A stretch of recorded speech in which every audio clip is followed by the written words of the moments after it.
बिहारी गोपीजन वल्लभ गिरवरधारी यशोदानंदन रंजन यमुना तीरावनचारी यमुना तीरावनचारी जय राधा माधव कुंज बिहारी राधा माधव कुंज बिहारी गोपीजन वल्लभ गिरवरधारी गोपीजन वल्लभ गिरवरधारी यशोदानंदन भज जन रंजन यशोदानंदन भज जन रंजन तीरा वनचारी यमुना तीरा वनचारी जयो राधा माधव कुंज बिहारी राधा माधव कुंज बिहारी हरे कृष्णा कृष्णा कृष्णा हरे हरे हरे रामा राम राम हरे हरे हरे कृष्णा कृष्णा कृष्णा हरे हरे हरे राम राम राम हरे हरे हरे कृष्णा कृष्णा कृष्णा हरे हरे हरे राम राम हरे हरे हरे कृष्णा हरे हरे हरे राम राम हरे हरे कृष्णा कृष्णा कृष्णा हरे हरे हरे राम राम हरे हरे हरे कृष्णा कृष्णा कृष्णा हरे हरे हरे राम राम हरे हरे कृष्णा कृष्णा कृष्णा हरे हरे हरे राम राम हरे हरे हरे कृष्णा कृष्णा कृष्णा हरे हरे हरे राम राम हरे हरे कृष्णा कृष्णा कृष्णा हरे हरे हरे राम राम हरे हरे कृष्णा कृष्णा कृष्णा हरे हरे हरे राम राम जय राधा राधिका रमन राधे जय राधा राधिका रमन राधे कृष्ण बलराम कृष्ण बलराम जय कृष्ण बलराम कृष्ण बलराम जय कृष्ण बलराम राधा माधव जय राधा माधव जय राधा माधव राधा माधव जय राधा माधव जय राधा श्याम सुंदर राधे राधा श्याम सुंदर राधे जय जय प्रभुपाद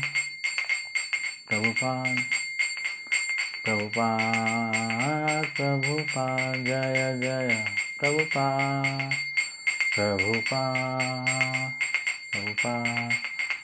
प्रभुपाद निताय गौर हरि बोल गौर हरि बोल निताय गौर हरि बोल हरि बोल हरि बोल। जय विष्णुपाद ब्रह्मस्पतिकाचार्य अष्टोदश श्री श्रीमद् डिवाइन ग्रेस से भक्तदान स्वामी श्रील प्रभुपाद महाराज की, अनंत कोटि वैष्णव वृंद की, नामाचार्य श्री हरदास ठाकुर जी की। प्रेम से कहो जय श्री कृष्ण चैतन्य प्रभु नित्यानंद श्री अद्वैत गदाधर श्रीवासादि गौर भक्त वृंद की। श्री श्री राधा कृष्ण गोपीनाथ श्याम कुंड राधा कुंड गिरि गोवर्धन की, गंगा माई जमुना माई की, वृंद देवी तुलसी महारानी जी की, मथुरा वृंदावन धाम की, नवदीप मायापुरी धाम की, जगन्नाथपुरी द्वारकापुरी धाम की, श्री श्री राधा राधिका रमण कृष्ण बलराम जगन्नाथ बलदेव सुभद्रा महारानी की, श्री श्री राधा माधव सखी वृंद की, श्री श्री राधा श्याम सुंदर भगवान की, निताय गौर प्रेमानंदे। All glories to the assembled devotees, all glories to the assembled devotees, all glories to the assembled devotees, all glories to Sri Sri Guru and Gauranga। Om Ajnanatimirandasya Jnananjana Shalakaya Chakshurunmilitam Yena Tasmai Shri Guruve Namaha। Shri Chaitanya Manobhishtam Sthapitam Yena Bhutale Swayam Rupaha Kada Mahyam Dadati Sapadantikam।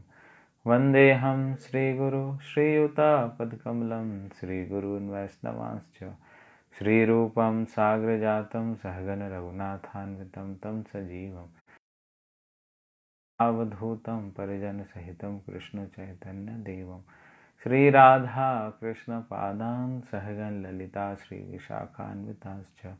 हे कृष्ण करुणा सिंधु दीनबंधु जगतपते गोपेश गोपिकाकांत राधा कांत नमस्तुते। तप्त कांचन गौरांगी राधे वृंदावनेश्वरी वृषभानुसुते देवी प्रणमामि हरिप्रिये। वाञ्छाकल्पतरुभ्यश्च कृपा सिन्धुभ्येव च पतितानां वैष्णवेभ्यो नमो नमः। जय श्री कृष्ण चैतन्य प्रभु नित्यानंद श्री अद्वैत गदाधर श्रीवासादि गौर भक्तवृंद। हरे कृष्णा कृष्णा हरे हरे हरे राम राम राम हरे हरे। नमो विष्णुपादाय कृष्ण पृष्ठाय भूतले श्रीमते भक्ति वेदांत स्वामिन्निति नाम्ने। नमस्ते सारस्वते देवे गौरवाणी प्रचारिणे निर्विशेष शून्यवादी पाश्चात्य देश तारिणे।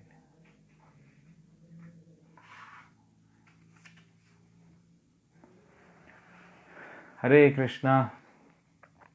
आप सभी का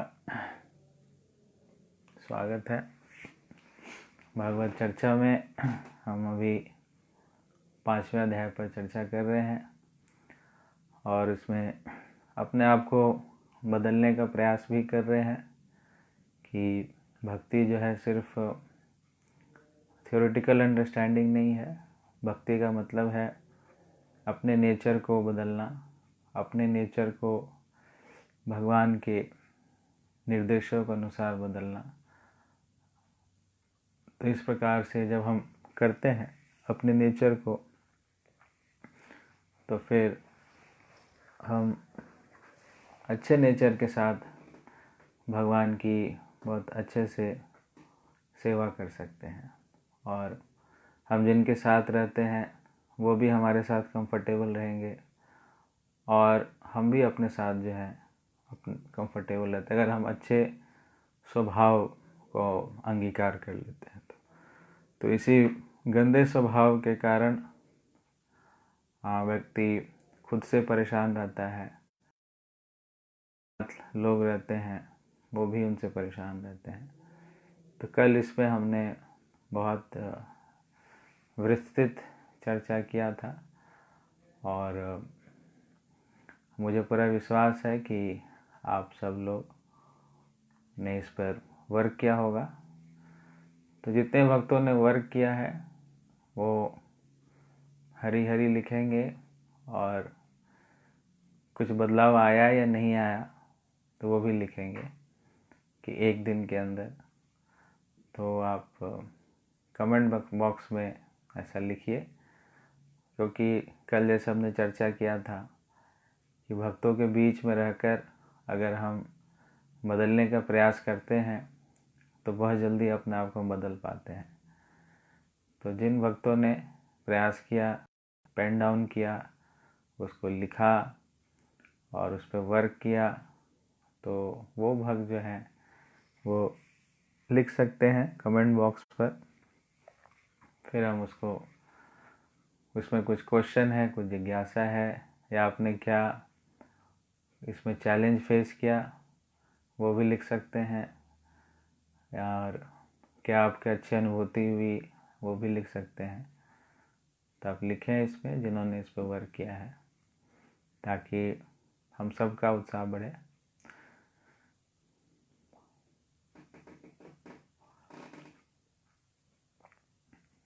तो जगत माता जी का आया हरी हरी, तो माता जी ने किया इस पर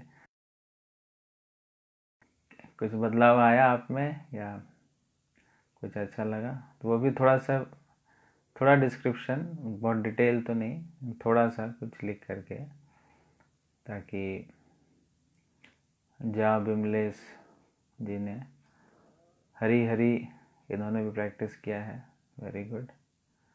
2 भक्तों ने किया, और सौरभ सचदेवा प्रभु पानीपत से इन्होंने भी किया, इनके लिए भी हरी हरी, वेरी गुड।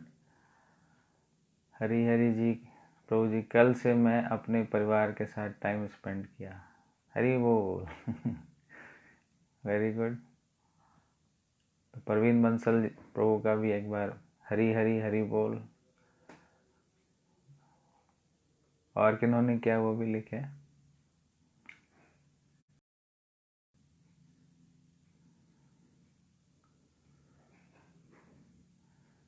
करुणा रूपनी माता जी, उन्होंने भी किया, तो उनके लिए भी हरी हरी।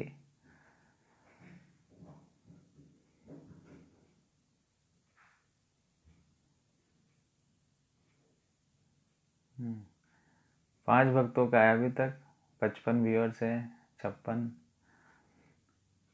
बाकियों ने किया नहीं किया। बहुत बदलाव आया है, आई एम हैप्पी। सीमा माता जी के लिए भी हरी हरी, बहुत धन्यवाद। करुणिका केशवी माता जी, उन्होंने भी किया हरी हरी। सुशील वो बहुत अच्छा लगा, Hari Hari. Mind and heart को बैलेंस करना, पूनम माता जी हरी हरी।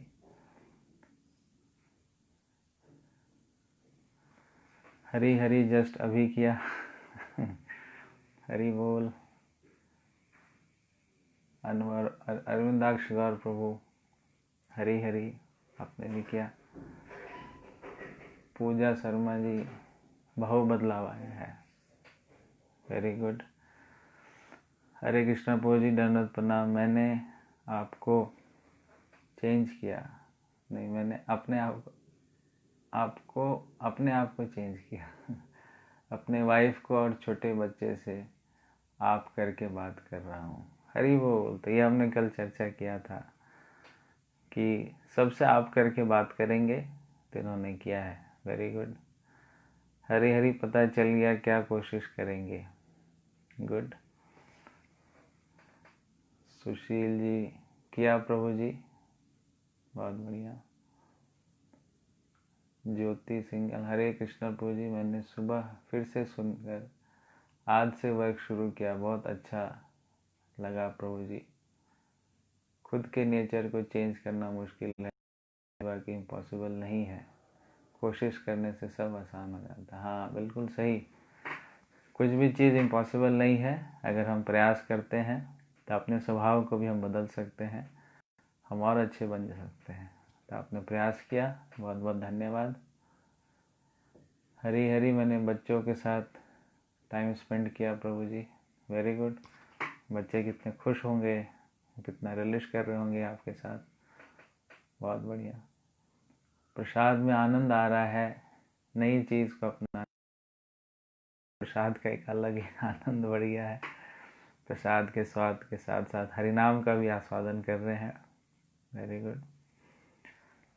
किसी व्यक्ति के स्वभाव जानने से पहले मैं अपना स्वभाव ठीक करूं और मेरा स्वभाव कैसा होना चाहिए, किसी को किसी तरह की तकलीफ़ ना होना चाहिए। हाँ, इस प्रकार का ही हमें स्वभाव बनाना है, तो यही हमें प्रयास करना है। Very good. हरी हरी करने से मेरे घर और बच्चों ने भी हरी हरी किया, हम सबको बहुत अच्छा लगा। सब घर में हरी हरी हरि नाम गूंज रहा है सबके घर में। Very good. हरी हरी आज बिल्कुल भी गुस्सा नहीं किया। Very good. तो इनके लिए क्लैपिंग करो, याशिका यशी जी के लिए। हरी हरी हरी कि आज बिल्कुल भी गुस्सा नहीं किया। इनको निश्चित रूप से बड़ा अच्छा लग रहा होगा, इनके घर वालों को भी बहुत अच्छा लग रहा होगा। Thank you. हरी हरी प्रभु जी, प्रयास कर रहे हैं प्रभु जी। हाँ, प्रयास कीजिए अच्छे से, अब बदलाव आएगा। भगवान हमें प्रयास करने के लिए ही कहते हैं। जितना अच्छे से हम प्रयास करेंगे उतना अच्छे से बहुत जल्दी बदलाव आता है। हरे कृष्णा।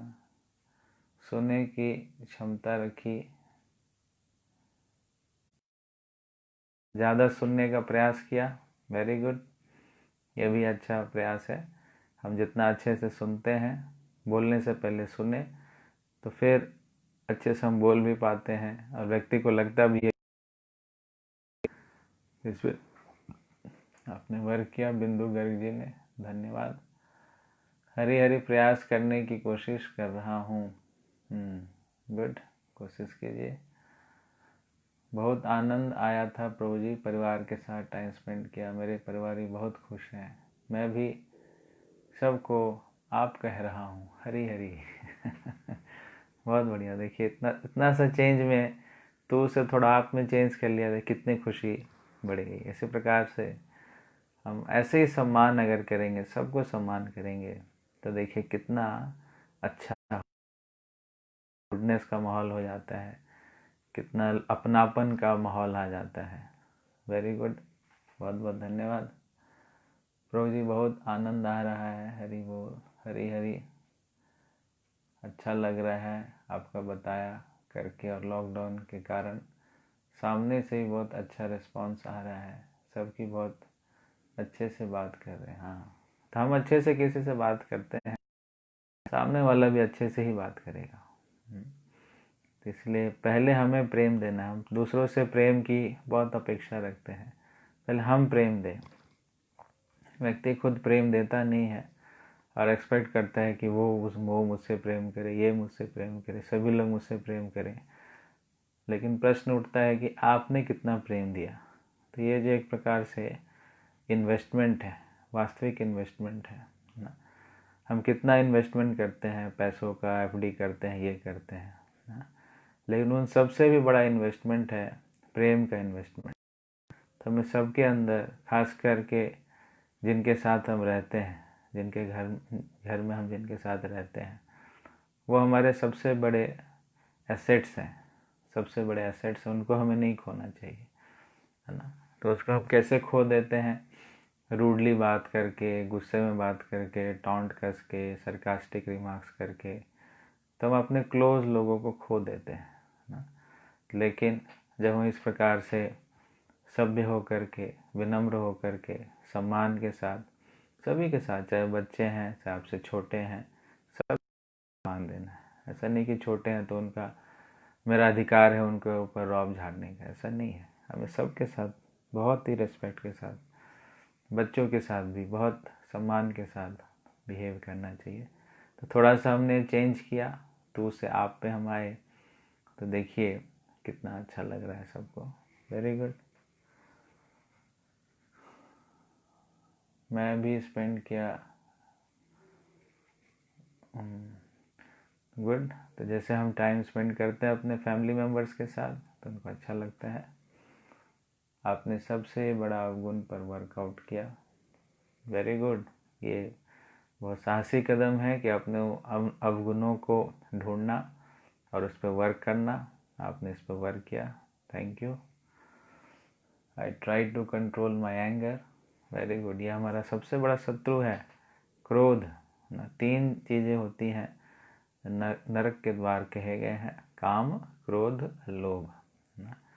तो इन दरवाज़ों को हमें बंद करना है ना। तो आपने इस पर वर्क किया एंगर पे, थैंक यू।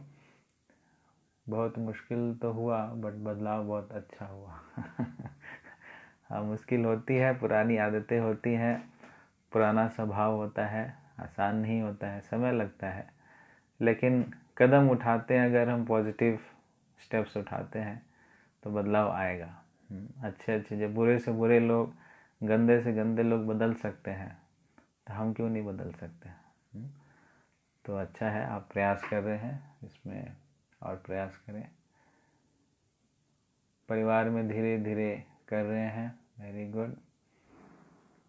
बच्चों के साथ टाइम स्पेंड किया और उनके साथ प्ले करते हुए हरी हरी गोविंद किया, और उनके साथ वैष्णव भजन बोले और बच्चों ने भी वैष्णव भजन बोले, याद किया, वेरी गुड।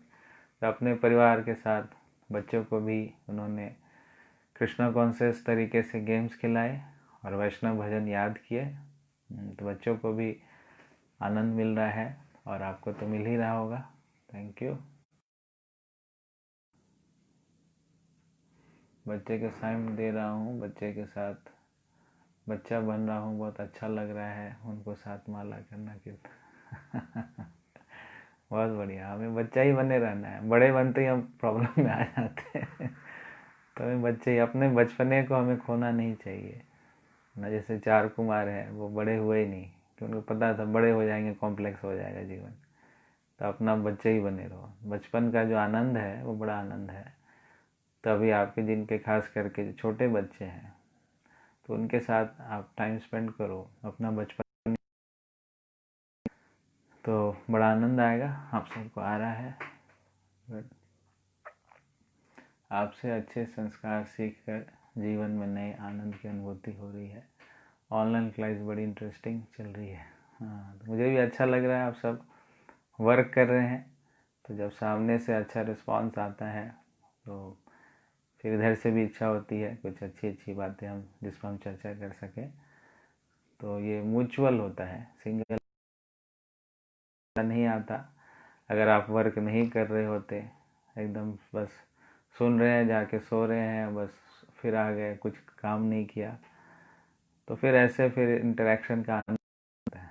लेकिन आप में से ज़्यादातर भक्त इस क्लासेस को सीरियसली सुन रहे हैं और अपने जीवन में अप्लाई कर रहे हैं, प्रैक्टिकल इसको अप्लाई कर रहे हैं, तो चेंजेस आ रहे हैं।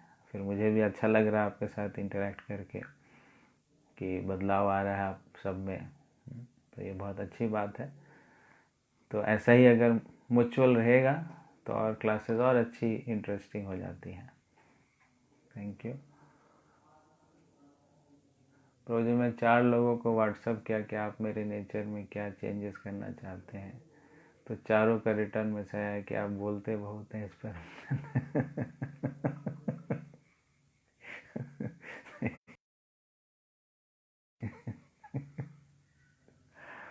देखिए, हम पूछेंगे तो लोग बताएंगे।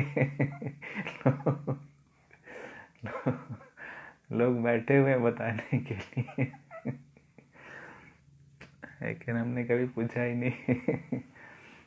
ऐसे हम ऑनेस्टली पूछते हैं तो लोग बैठे हैं बताने के लिए। तो बहुत अच्छा, आपने इतनी हिम्मत दिखाई, लोगों से पूछा, आपको मिला है फीडबैक, तो इस पर वर्क करें।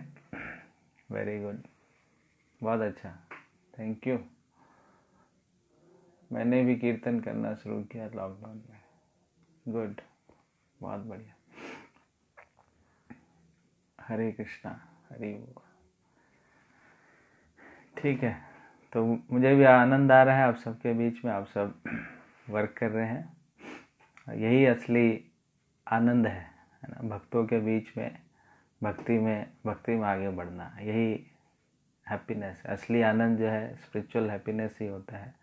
भौतिक आनंद कुछ नहीं होता है, भौतिक आनंद जो है वो दुख ही होता है, वो सुख नहीं होता है। इसी विषय पर आज जो है भगवान भी बताएंगे। तो आज श्लोक हम स्टार्ट करते हैं, श्लोक संख्या 17 से 5th चैप्टर।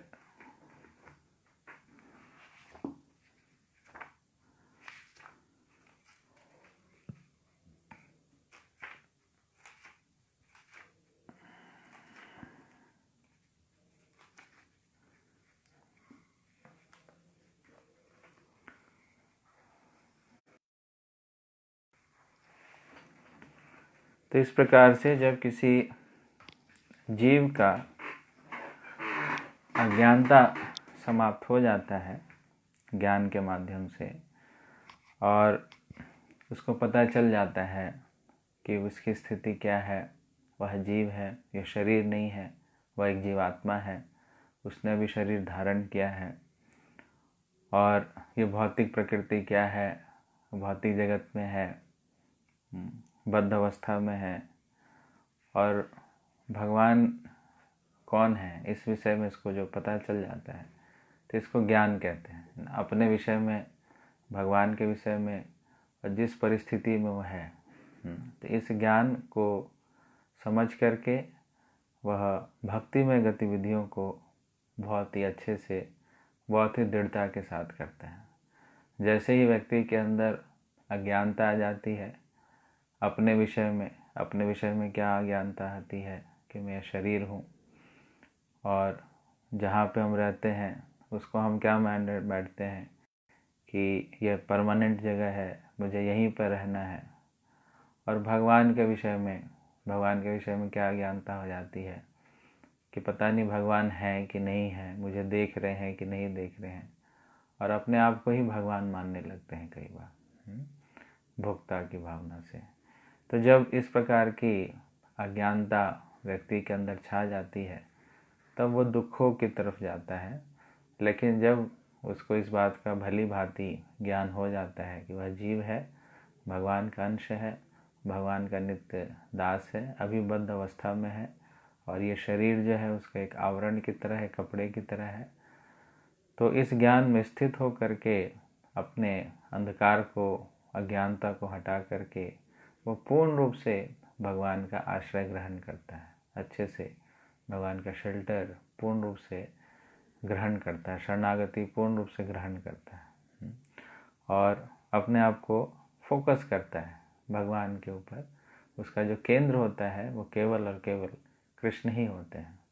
तो इस प्रकार से फोकस तरीके से वो भगवान के आश्रय को ग्रहण करता है। तो इसीलिए भगवान ने 17वें नंबर श्लोक पर वो कह रहे हैं कि किस प्रकार से एक जो भक्त है वो अपने आप को किस प्रकार से भगवान के ऊपर वो अपने आप को केंद्रित करता है। श्लोक संख्या 17।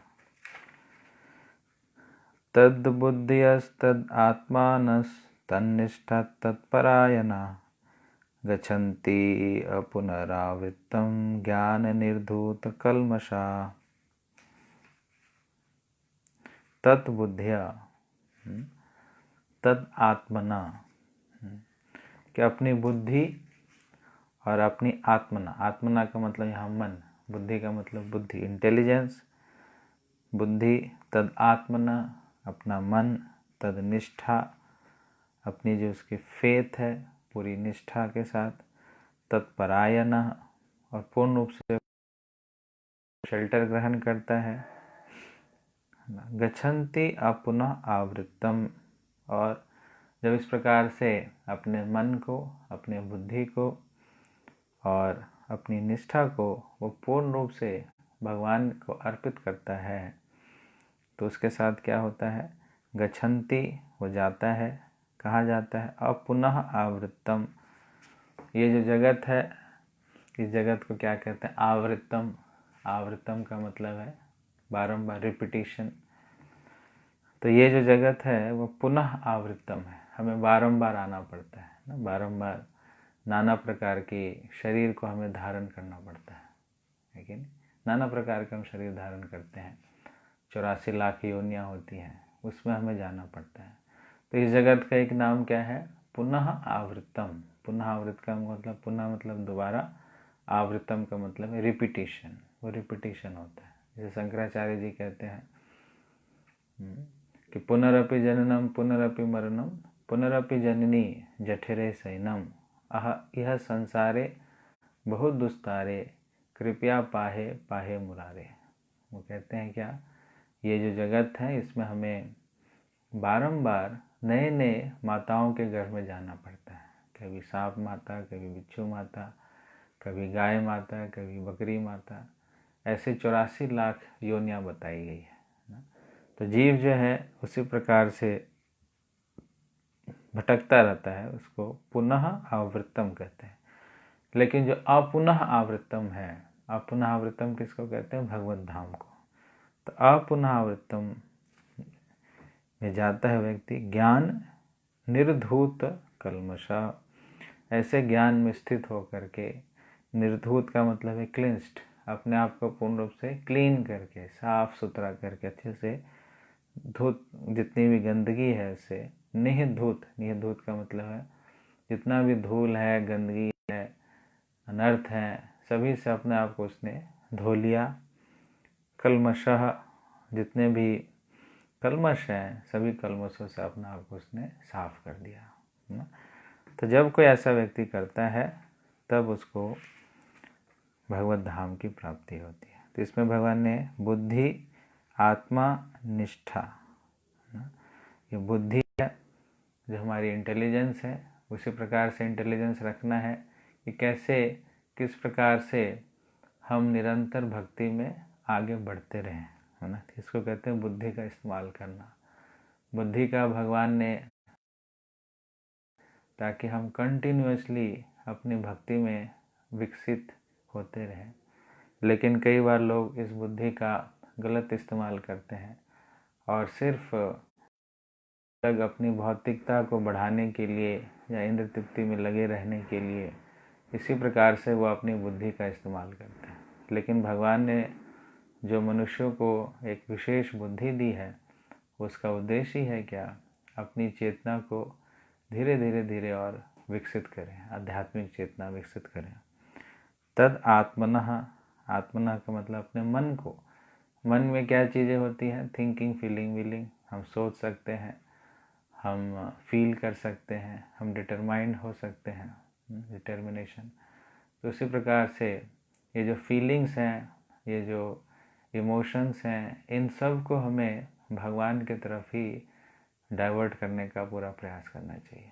किसी भौतिक व्यक्ति के लिए या किसी भौतिक चीज़ के लिए अपने फीलिंग्स को ना लगाएं। अपने फीलिंग्स को भौतिकता के पीछे लगाते हैं तो वो फीलिंग्स ठीक प्रकार से समझ नहीं पाते और फिर हमें दुख की अनुभूति होती है। तो इसलिए मन को भी, मन में क्या है? थिंकिंग, फीलिंग, विलिंग, तो इसको भी हमें कृष्ण की तरफ लगाना है। और तद निष्ठा, निष्ठा का मतलब है कि पूरी श्रद्धा के साथ कि कृष्ण में हम अगर पूर्ण रूप से अपने आप को समर्पित करते हैं तो इसी से हमारा वास्तविक कल्याण है। और किसी को समर्पण नहीं करना है, केवल कृष्ण को ही समर्पण करना है। तो जब इस प्रकार से हम अपने आप को प्रशिक्षित करते हैं, ट्रेन करते हैं, तब इस शरीर को छोड़ने के बाद पुनः आवृत्तम, जो पुनः आवृत्तम जैसे बताया कि भगवत धाम, तो भगवत धाम में हमारा प्रवेश होता है। क्यों हो जाता है? क्योंकि निर्धूत कल्मषः, कि अपने आप को उस व्यक्ति ने निर्धूत कर दिया है, क्लेंस कर दिया है, कल्मषों से अपने आप को शुद्ध कर दिया है। और उस व्यक्ति की स्थिति क्या हो जाती है?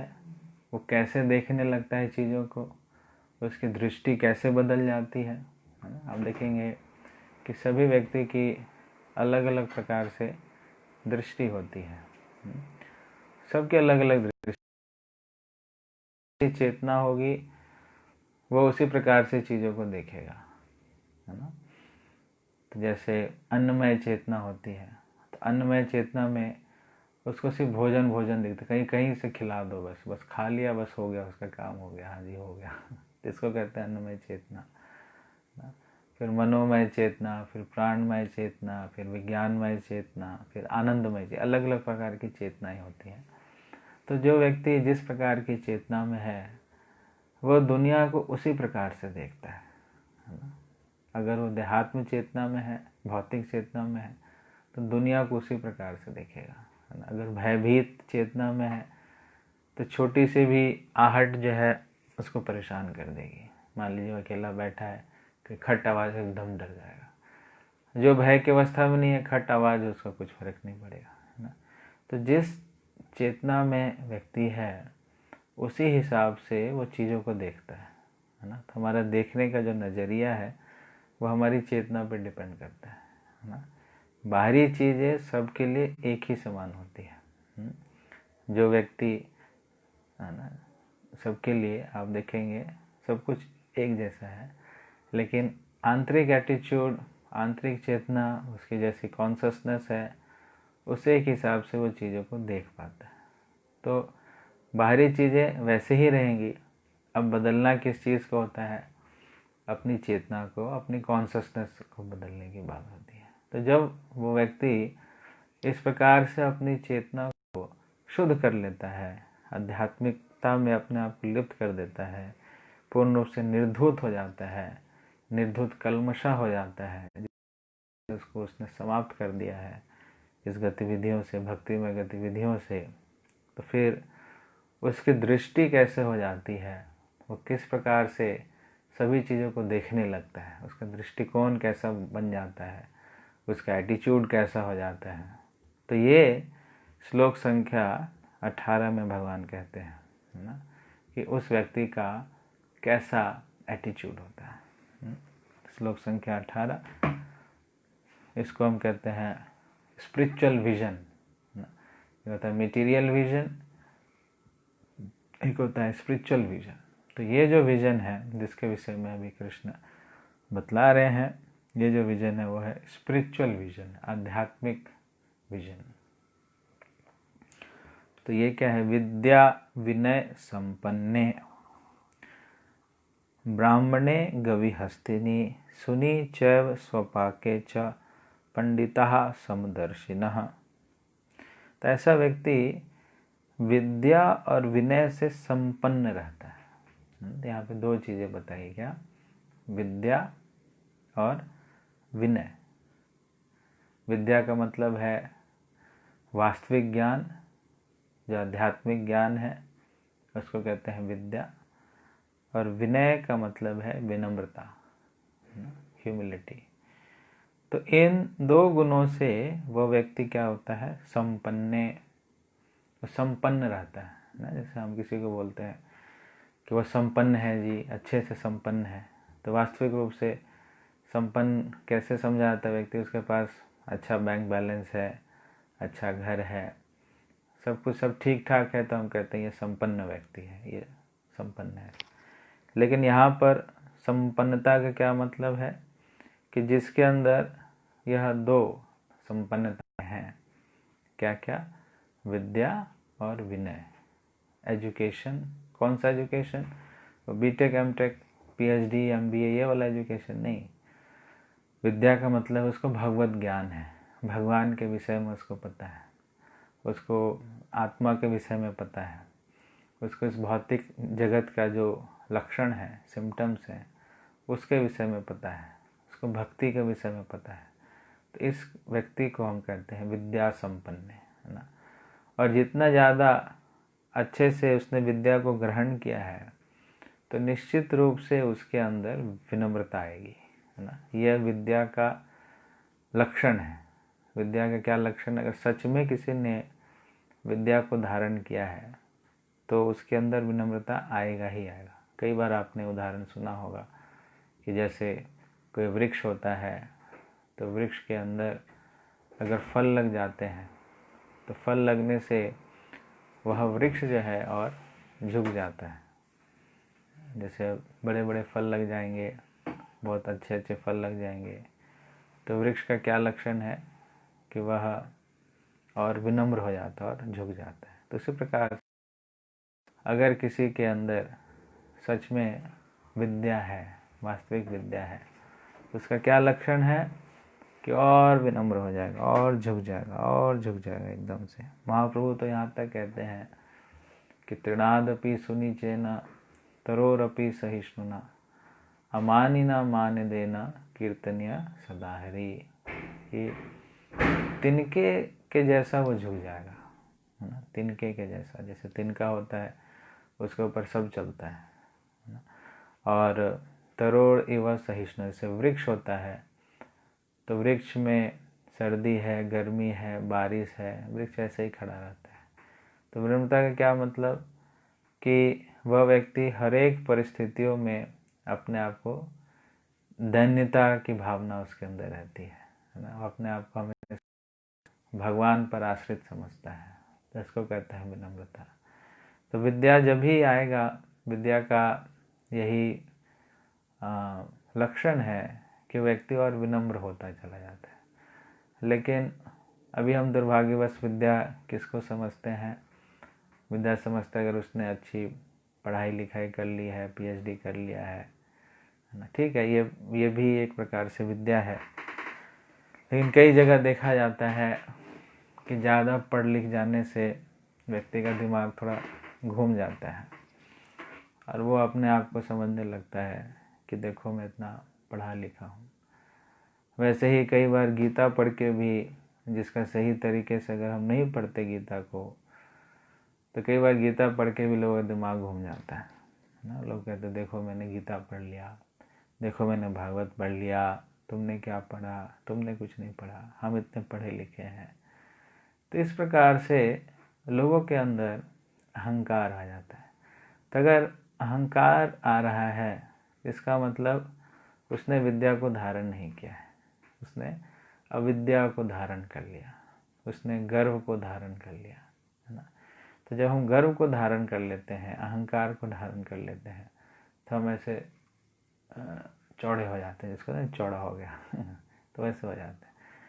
तो कई बार, है ना, भक्ति में भी हम देखते हैं कई डिवोटीज बहुत ज़्यादा श्लोक याद करते हैं, बहुत कुछ पढ़ लेते हैं, लेकिन विनम्रता नहीं आती है ना। और कई बार ऐसे लोगों को हम देखते हैं जिनको गीता नहीं पढ़ा, कुछ नहीं पढ़ा, लेकिन नेचुरली वो विनम्र है ना। तो भगवान की दृष्टि से कौन व्यक्ति ज़्यादा अच्छा है? भगवान की दृष्टि से वो व्यक्ति ज़्यादा अच्छा है जिसने इस गुण को विकसित कर लिया है, बिना गीता पढ़े इस गुण को विकसित कर लिया। लेकिन जिसने गीता पढ़ के अहंकारी बन गया, तो भगवान को उसने गीता का पाठ भी क्यों?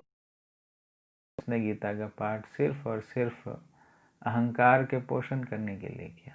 तो इससे भगवान जो है प्रसन्न नहीं होते। भगवान प्रसन्न कब होते हैं? जब उस गुण को हमने प्रैक्टिकली अपने अंदर विकसित किया है।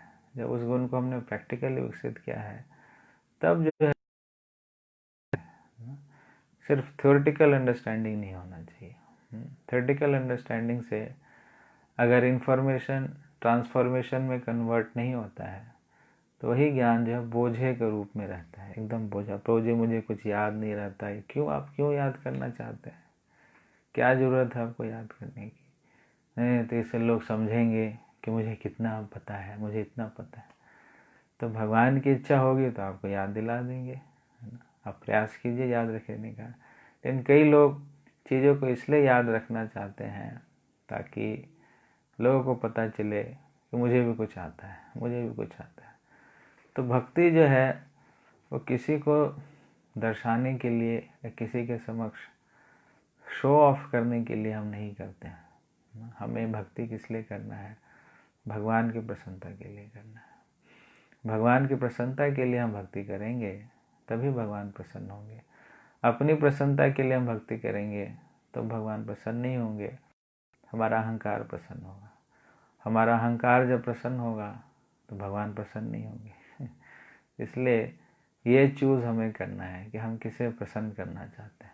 कृष्ण को प्रसन्न करना चाहते हैं या अपने अहंकार को प्रसन्न करना चाहते हैं। अहंकार को प्रसन्न करेंगे तो सो कॉल्ड भक्ति की गतिविधि करने के बावजूद भी हम टेढ़े रहेंगे, चौड़े रहेंगे, एकदम ऐसे ऐठे, जिसको कहते हैं ऐठन, जिसको आपने सुना ऐठे, रस्सी जल गई लेकिन उसका ऐठन नहीं गया। तो उसी प्रकार से कई लोगों का ऐठन नहीं जाता है। क्यों नहीं जाता ऐठन? ये अहंकार के कारण। दिखने में लगता है कि भक्ति कर रहे हैं, लेकिन वास्तविक रूप से वो अपने आप अहंकार को ही बढ़ा रहे होते हैं। तो इसलिए इस ऐठन से भी अपने आप को मुक्त करना है। ये बहुत बड़ा हमारे ऊपर एक बोझा है, ऐठन का, अहंकार का। इससे भी मुक्त करना है। तो विनम्रता का उल्टा होता है अहंकार, है ना। तो इसलिए अहंकार जो है हमारा दुश्मन है, तो ऐंठ करके ना रहें। और विद्या, अगर वास्तविक रूप से हम विद्या का ग्रहण कर रहे हैं, विद्या को अपने जीवन में लगाने का प्रयास कर रहे हैं, तो निश्चित रूप से हमारे अंदर विनम्रता आएगी। ये लक्षण है। विनम्रता आ रही है तो समझो कि जो ज्ञान आप जिसका अनुशीलन कर रहे हैं, कल्टीवेशन कर रहे हैं, तो सही डायरेक्शन में आप ज्ञान को ले रहे हैं। लेकिन अगर विनम्रता नहीं आ रही है और अहंकार की पुष्टि हो रही है और अहंकार बढ़ता चला जा रहा है, तो समझ जाओ कुछ गड़बड़ है। वो विद्या नहीं, वो विद्या भी अविद्या की तरह कार्य कर रही है। अविद्या जो होता है उसी में व्यक्ति का अहंकार बढ़ता है। तो जब वास्तविक रूप से कोई विद्या को ग्रहण करेगा तो उसमें विनम्रता आएगी। तो विद्या विनय संपन्ने, जब ऐसा दृष्टिकोण हो जाएगा उस व्यक्ति का, तो ब्राह्मणे गवि हस्तिनी। ब्राह्मणे का मतलब है जो ब्राह्मण है, जो सेंटली पर्सन्स हैं, गुडनेस, तो उनके प्रति वो पूरा सम्मान दिखाएगा। गवि हस्तिनी, गवि का मतलब है गाय, हस्तिनी का मतलब है हाथी। सुनी चैव स्वपाके च पंडिता समदर्शिना। शुनि का मतलब है कुत्ता, चैव स्वपाके, स्वपाके का मतलब है जो कुत्ता खाने वाला है, चांडाल। तो इन सब के प्रति उसका जो एटीट्यूड है वो कैसा होगा? समदर्शिना। समदर्शिना का मतलब है समान भाव से वो सबको देखेगा, एक भाव से वो सबको देखेगा। तो यहाँ पर गाय जो है वो मोड ऑफ गुडनेस में है, हाथी जो है वो मोड ऑफ पैशन में है, और शुनि, शुनि का मतलब कुत्ता, कुत्ता जो है वो मोड ऑफ इग्नोरेंस में है ना। तो शुनि, गाय और हस्तिनी, तो तीनों अलग अलग गुणों को दर्शा रहे हैं। अलग अलग गुणों के ये एनिमल्स हैं। तो अलग अलग गुणों के एनिमल्स के समक्ष भी वो एक दृष्टि से देखेगा कि ये भी देखो कैसा है, कुत्ता है। लेकिन कुत्ता है, ये भी कुत्ता किसका अंश है? ये भी भगवान का अंश है। ये देखो ये गाय है, ये गाय कैसी है? भगवान को बहुत प्रिय है, भगवान को बहुत प्रिय है, तो उसके लिए भी उसको रेस्पेक्ट है। हाथी को देखेगा तो हाथी को भी देख करके भगवान जो है, हाथी इसमें भी भगवान है, परमात्मा है, ये भी जीवात्मा है।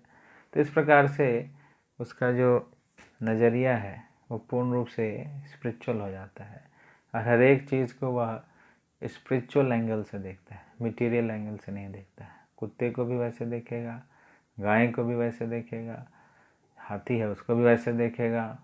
जो ब्राह्मण हैं, जो पढ़े लिखे हैं, लर्नेड हैं, उनके साथ भी वैसे ही रहेगा। और जो आपके इस तरह के लोग हैं, चांडाल हैं, मीट ईटर्स हैं, उनके प्रति भी वो घृणा नहीं रखेगा, उनके प्रति वो कंपैशन रखेगा। हेट नहीं करेगा, बल्कि कंपैशन से देखेगा कि ये भी अच्छे हो जाते तो कितना अच्छा होता। तो इस प्रकार से सभी को वो क्या करेगा? समदर्शिना। समदर्शिना कैसे हो पाया? क्योंकि हर एक में उसने भगवान को देखा, परमात्मा को देखा, जीवात्मा को देखा। तो ये कौन कर सकता है? पंडिता। कई लोग अपने आप को बोलते हैं हम पंडित हैं, सिर्फ वेद पढ़ लिया, पाठ कर लिया, उससे कोई व्यक्ति पंडित नहीं बनता है। वास्तविक पंडित का लक्षण क्या है? सभी जीवों में वो परमात्मा को देखता है, सभी जीवों में उस जीवात्मा को देखता है, सभी जीवों को भगवान का अंश मान के देखता है, सभी जीवों के प्रति वो सम्मान करता है, सभी जीवों की वो सेवा करता है। तब जाकर के उसको पंडित कहा जाता है। सिर्फ थ्योरेटिकल नॉलेज से काम, प्रैक्टिकल एप्लीकेशन है पंडित का। सिर्फ जो मंत्रों का उच्चारण करता है वही पंडित नहीं है, बल्कि उन मंत्रों का, इन श्लोकों का अपने जीवन में जो प्रैक्टिकली व्यवहारिक रूप से उसको उतारता है, उसको हम पंडित कहते हैं। तो इसमें भगवान पंडित का जो विजन है जो आध्यात्मिक विजन है, स्पिरिचुअल विजन है, उसको वो बतला रहे हैं। तो इसमें आप एक एक्सरसाइज कर सकते हैं कि आप जब भी भोजन करते हैं, जब प्रसाद बचता है, तो उस प्रसाद को कुछ जीवों में बांटें ना। जैसे छत पर आप कुछ रख सकते हैं जहाँ पर चिड़ियाँ आकर के को खाए, है ना। यहाँ पर भी हम मंदिर में वैसे ही करते हैं कि थोड़ा सा प्रसाद अगर कुछ वेस्ट है, कुछ बच जाता है, तो एक हमने वो बना रखा है, चिड़िया अपना खा के चली जाती है। तो उनको भी प्रसाद मिलना चाहिए। तो जो जो चिड़िया हैं वो प्रसाद अगर खाती है तो अगले जीवन में सबको मनुष्य जीवन और भक्ति करने का मौका मिलेगा, है ना। कोई आपके आसपास गाय आती है तो गाय खिलाया कीजिए, ना। शहरों में तो गाय मुश्किल है, आती है कि नहीं आती है, बट कई जगह कई कॉलोनियों में गाय आती हैं। तो जहाँ भी गाय आती है तो अपने हाथों से उन गायों को खिलाएं ना। तो पहले कुछ सर्व करें, सर्व करने से पहले, खाने से पहले थोड़ा सर्व करें। सर्व करने के बाद जब हम प्रसाद खाते हैं तब उस प्रसाद में अलग ही आनंद आता है ना। तो ये एक्टिविटी भी हम कर सकते हैं कि कुछ हिस्सा प्रसाद का हम किसी स्थान पर बना करके गायों के लिए या कबूतरों के लिए, पक्षी के लिए वो आए, उसको खा के चले जाए। पहले के जो गृहस्थ होते थे इसी प्रकार से भोजन करते थे कि भोजन करने से पहले वो गेट पर आते थे और चिल्लाते थे ज़ोर ज़ोर से, कोई भूखा है, कोई भूखा है, कोई भूखा है। वो 3 बार ऐसे चिल्लाते थे। अगर कोई भूखा आ जाता था तो फिर उसको प्रसाद खिलाते थे। लेकिन अभी हम ये सिस्टम नहीं देखते हैं। लोग पहले अपने ही खा लेते हैं, खिलाने के पीछे विश्वास नहीं करते। इसलिए इतने भूखे लोग हैं। दुनिया में भूखमरी की कोई ज़रूरत नहीं है। भूखमरी क्यों है दुनिया में, स्टारवेशन क्यों है? क्योंकि जिनके पास है वो खिलाना।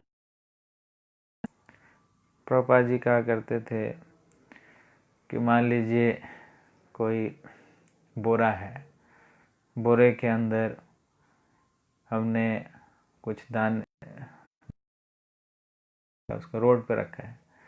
तो एक चिड़िया आती है, चिड़िया थोड़ा सा जितना उसको चाहिए उतना खाएगी, वो चली जाएगी। कोई दूसरा जानवर आएगा, उसका जितना कोटा है उतना खाएगा और चला जाएगा। लेकिन कोई मनुष्य आएगा तो मनुष्य क्या करेगा, वो पूरा बोरा उठा के चला जाएगा। तो लालच किस में है? लालच जानवरों में है कि मनुष्य में है? तो इसी लालच के कारण आज पूरे विश्व की ये स्थिति है ना। एक ऐसे देश हैं, अफ्रीका वगैरह ऐसे देश हैं जहाँ पर लोग भूखे मर जाते हैं, उनको भोजन नहीं मिलता। और कई ऐसे अमीर देश हैं जो क्या करते हैं कि प्राइस को बैलेंस करने के लिए एक्स्ट्रा स्टॉक को वो समुद्र में फेंक देते हैं ताकि जो मूल्य है, प्राइस है, वो क्या रहे, वो बना रहे। तो इस प्रकार से ये लालच के कारण ही विश्व में अराजकता की स्थिति है। भगवान ने सबके लिए सब कुछ दिया है। इतना अच्छा सिस्टम भगवान ने बनाया है कि कोई भूखा नहीं रह सकता। कि कोई अगर एलिफेंट है, एलिफेंट खाने की जो है वो 1-1 क्विंटल खा लेता है, तो उसको खाने के लिए भगवान ने दिया है। एक चींटी है, चींटी को भी खाने के लिए भगवान ने दिया है। तो मनुष्य है, मनुष्य को भी खाने, सबको खाने के लिए दिया है। लेकिन इसी लालच के कारण जो है समाज में इतनी बुरी स्थिति है। कई लोग भूखे मर जाते हैं, कई लोग मोटापे से मर जाते हैं। किसी को खाना नहीं मिलता है और किसी को बहुत ज़्यादा मिलता है।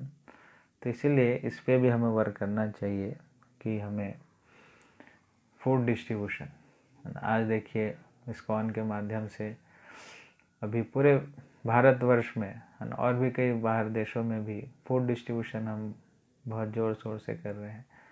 और कई मीडिया वाले इसको बहुत अप्रिशिएट कर रहे हैं। और कि लगभग 5 लाख से भी ज़्यादा लोगों को, जितना हमारी क्षमता है, अलग अलग मंदिरों से पंजाई बाग मंदिर से लगभग प्रतिदिन 1,500 से 2,000 भक्तों को प्रसाद बांटा जा रहा है। अपने इधर इष्टव कैलाश मंदिर से, द्वारका मंदिर से, सभी मंदिरों से डिस्ट्रीब्यूशन कर रहे हैं। तो वहाँ से लगभग 4 से 5 लाख लोगों को फुल प्रसाद जो है वो डिस्ट्रीब्यूट किया जा रहा है। यहाँ चंडीगढ़ से भी हम फूड डिस्ट्रीब्यूशन करते हैं। लगभग 1,500 भक्तों को खिचड़ी प्रसाद जो है को खाने को नहीं मिल रहा है, उनको भी खाना खिलाया जा रहा है। तब देखिए, एक प्रकार से ये बहुत बड़ी प्रीचिंग है ना। प्रीचिंग सिर्फ लेक्चर दे के नहीं होता है, प्रीचिंग बहुत तरीके से किया जा सकता है ना। अभी पानीपत के भी भक्त हैं, वो लोग भी लगभग 300 से 400 भक्तों को, लोगों को खाना खिला रहे हैं ना। तो ये बहुत बड़ी प्रीचिंग होती है जिसमें हम लोगों को प्रसाद खिलाते हैं। तो प्रसाद हमें सिर्फ मनुष्यों को नहीं, जानवरों को भी खिलाना चाहिए ना। जैसा एक बारी शिवानंद सेन मायापुर से, बंगाल से भक्तों को लेकर के जगन्नाथपुरी आते थे। तो एक बारी उस ट्रिप में एक कुत्ता भी आ गया। तो शिवानंद सेन ने उनको रिजेक्ट नहीं किया, ये कुत्ता कहीं का, निकलो यहाँ से, ऐसा नहीं। बोले चलो ये हमारे साथ चल रहा है तो उसको चलने दो। तो कुत्ते को भी साथ में ले चले और कुत्ता भी साथ साथ चलता रहा। नदी आया, नदी में भी कुत्ते को पहले बिठाया, कुत्ता उनके साथ जा रहा है। और जाते जाते जाते वो कुत्ता उनके साथ ही चलता रहा। फिर बीच में वो कुत्ता गायब हो गया। तो शिवानंद सेन जी ने एक दिन पूरा लगाया, पूरी पार्टी को भेज दिया, जितने लोग थे सबको भेज दिया कि ढूंढो वो कुत्ता गया कहाँ। कुत्ता उनको मिला नहीं, कहाँ चला गया। फिर बहुत दुखी मन से वो वहाँ पर चलते चलते वहाँ पे जगन्नाथपुरी फिर आते हैं। तो जगन्नाथपुरी में वो देखते हैं कि चैतन्य महाप्रभु के दर्शन किए उन्होंने, और चैतन्य महाप्रभु के साथ ही वो कुत्ता है। और वो कुत्ता क्या कर रहा है, वो कुत्ता जो है, महाप्रभु ने उस समय नारियल पानी पिया। नारियल पानी के बाद जो नारियल का पल्प होता है, उसके अंदर का जो मलाई होता है, वो मलाई खा रहे थे। और उस मलाई को महाप्रभु ने खुद भी खाया और उस कुत्ते को भी दिया। कुत्ता ने उस मलाई को खाया और वो कुत्ता सबके सामने, है ना, वहाँ से फिर भगवत धाम को चला गया, महाप्रभु की कृपा, भक्तों की कृपा से। तो ये जो है, हमें जीवों के ऊपर कृपा करने का मतलब है सबके ऊपर कृपा करनी चाहिए। तो अभी ये अच्छा मौका है, अभी हम आप सब घर पे ही हैं, तो कुछ 1 चपाती, 2 चपाती, थोड़ी सब्जी, जीवों को भी देखें आसपास, है ना, कि कोई ऐसा जीव तो नहीं है जो भूखा है। तो उस कुत्ते को या बिल्ली को या जो भी है, छत पे थोड़ा प्रसाद रख दें। जो कबूतर, कौवे, इस तरह के जो लोग जनरली वो गंदी गंदी चीज़ें खाते हैं, तो क्यों ना हम उनको अच्छा प्रसाद खिलाएं। और वो प्रसाद खाएंगे तो निश्चित रूप से अगली बार वह मनुष्य जीवन उनको प्राप्त होगा।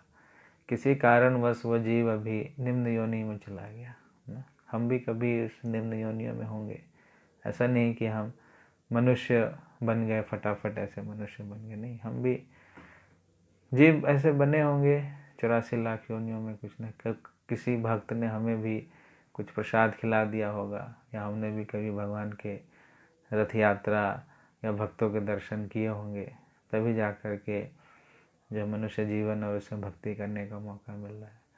तो भक्तों का मतलब ही है वो कंपैशनेट होता है, सबके प्रति कंपैशनेट होता है, सिर्फ अपने लिए नहीं रहता, वो सबके लिए होता है। उसका हृदय बहुत विशाल होता है ना, सबके लिए विशाल होता है। छोटे जो जीव होते हैं, मनुष्यों के लिए तो है ही, इसमें तो मनुष्यों की तो हो ही नहीं रहा है, तो जानवर की बात कर रहे हैं। मनुष्य को तो रेस्पेक्ट देना ही चाहिए, उनके प्रति कंपैशन। यहाँ तो जानवरों की बात हो रही है, उनको भी हमें बहुत सम्मान देना चाहिए। तो उसका थोड़ा सा हिस्सा हम बाहर जाकर के गेट पर गाय को, बिल्ली को, कुत्ते को, या कोई ऐसा कोई जीव है जो खा सकता है, उसको खिलाएं। तो जितना प्रसाद को खिलाएंगे लोगों को, जानवरों को खिलाएंगे, तो आप देखिए कैसे आपकी भक्ति, आपका हृदय कैसे और कोमल हो जाता है ना। सेवा करने से ही, सर्व करने से ही हमारा हृदय कोमल होगा। सेवा करने से ही हम जो है विनम्र होंगे। विनम्र ऐसे नहीं होगा कि बस सुन लिया जी विनम्र बनना है और किया कुछ नहीं। तो बिना कुछ किए हुए हम विनम्र नहीं बन सकते, तो एक्टिविटी करनी पड़ती है। तो ये एक्टिविटी, ये प्रैक्टिस आप कर सकते हैं। कल के लिए एक दिन का डेली हम ऐसे ऐसे छोटी छोटी प्रैक्टिकल इंगेजमेंट्स ले रहे हैं, जीवन में बदलाव आ रहा है। तो ये इस श्लोक का प्रैक्टिकल एप्लीकेशन है कि अपना कंपैशन हमें सबको दिखाना है। और जो कुत्ते हैं, बिल्ली हैं, कबूतर हैं, कौवे हैं, उनके लिए भी थोड़ा थोड़ा प्रश्न, ज़्यादा नहीं कि अपना सारा खाना उनको खिला दिया, ऐसा नहीं, वो खाएंगे भी नहीं। उनका वो कितना होता है, जितना कोटा है वो उतना ही खाते हैं। तो हमने प्रसाद के रूप में हमने उनको थोड़ा सा भोजन दे दिया, प्रसाद दे दिया। तो ये हम इसमें से कर सकते हैं। और तो इस प्रकार से उस व्यक्ति का विजन हो जाता है, वो सबको सम्मानित करता है, वो किसी से घृणा नहीं करता है। तो फिर आगे, ऐसा व्यक्ति जिसका विजन समदर्शना हो जाता है, स्पिरिचुअल हो जाता है, तो उस व्यक्ति के साथ क्या होता है,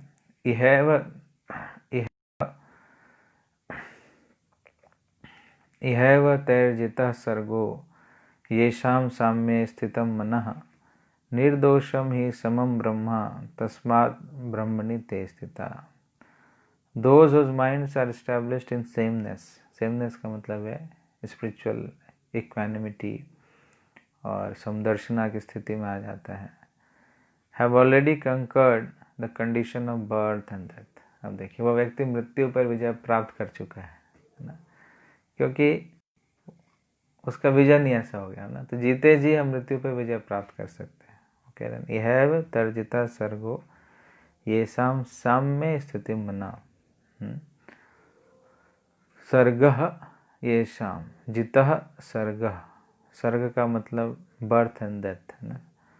और उस पे उन्होंने जीत प्राप्त कर ली है, मृत्यु पर भी उसने जीत प्राप्त कर ली है। इहैव तैर्जिता येषां साम्ये स्थितिं मना, जिसने मन को साम्य मतलब इक्वानिमिटी, बराबर से वो सबको देख रहा है। निर्दोषम ही समम ब्रह्मा तस्मात् अब्रह्मणि ते स्थिता। तो वह पूर्ण रूप से निर्दोष होते हैं। जिस प्रकार की एक फ्लॉलेस जो ज्योति होती है उसमें किसी प्रकार का दोष नहीं होता है, उसी प्रकार से वो पूर्ण रूप से निर्दोष रहते हैं और ब्रह्म में स्थित, ब्रह्म में मतलब आध्यात्मिकता में, स्पिरिचुअलिटी में वो स्थित रहते हैं। तो ये जो है समदर्शिना का प्रभाव है जो होता है। और फिर जो सेल्फ रियलाइज्ड लोग हैं, जिस प्रकार से अपने आप को स्थित करते हैं, उनके क्या लक्षण हैं, उस श्लोक संख्या 20 और 21। संख्या 20 में कह रहे हैं, न प्रहृष्येत प्रियं प्राप्य नोद्विजेत प्राप्य चा प्रियं स्थिर बुद्धिर असम्मूढ़ो ब्रह्मविद ब्रह्मणि स्थिता। न प्रहृष्येत प्रियं प्राप्य, कि कुछ प्रिय चीज जाती है तो बहुत ज़्यादा हर्षित नहीं होते। प्रहृष्येत, हर्षित नहीं होते बहुत ज़्यादा। नोद्विजेत प्राप्य चा प्रियम, और कोई चीज़ अप्रिय मिल जाती है जिसकी इच्छा नहीं होती है। न उद्विजेत, उद्विग्न का मतलब है परेशान नहीं होते, एजिटेट नहीं होते। अगर कोई चीज़ अप्रिय मिल जाती है तो उससे परेशान नहीं होते। स्थिर बुद्धि सम्मूढ़ो, अपने बुद्धि को असम्मूढ़ो, वो कभी भी भ्रमित नहीं होते हैं। ब्रह्मविद ब्रह्मणि स्थिता, और ब्रह्मविद मतलब जो ब्रह्मविद, जो जानता है ब्रह्म को, भगवान को, ब्रह्मणि स्थिता, और अपने आप को भगवान में ही लगा करके रखता है। तो ये पहचान है। तो जो अपने आप को हमेशा भगवान में लगा करके रहता है तो उसके अंदर ही अंदर इतनी आनंद की अनुभूति होती है, इतना वो संतुष्ट रहता है, गाली दे उसको फर्क ही नहीं पड़ेगा। कोई उसको टॉन्ट बोले, उनको सरकास्टिक बोले, कुछ बोले, उसको कुछ भी असर नहीं पड़ेगा। न उद्विजेत प्राप्य, च अप्रियम, अप्रियम प्राप्त हो जाता है तो उसको भी प्राप्त करके वो उद्विग्न नहीं होता है।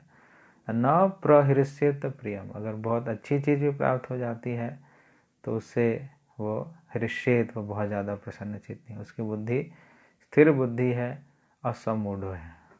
तो यह व्यक्ति जो है वो कैसे है, क्योंकि वह ब्रह्मविद, ब्रह्मणी, अपने आप को ब्रह्मणी ट्रांसेंडेंस में, स्पिरिचुअलिटी में, भगवान में उसने युक्त करके रखा है, उसको योग युक्त करके रखा है, भ्रमित नहीं होता है और बहुत ज़्यादा खुशी में बहुत ज़्यादा खुश नहीं होता है और दुख में बहुत ज़्यादा दुखी नहीं होता है, अपने आप को स्थित करके रखा है उसने।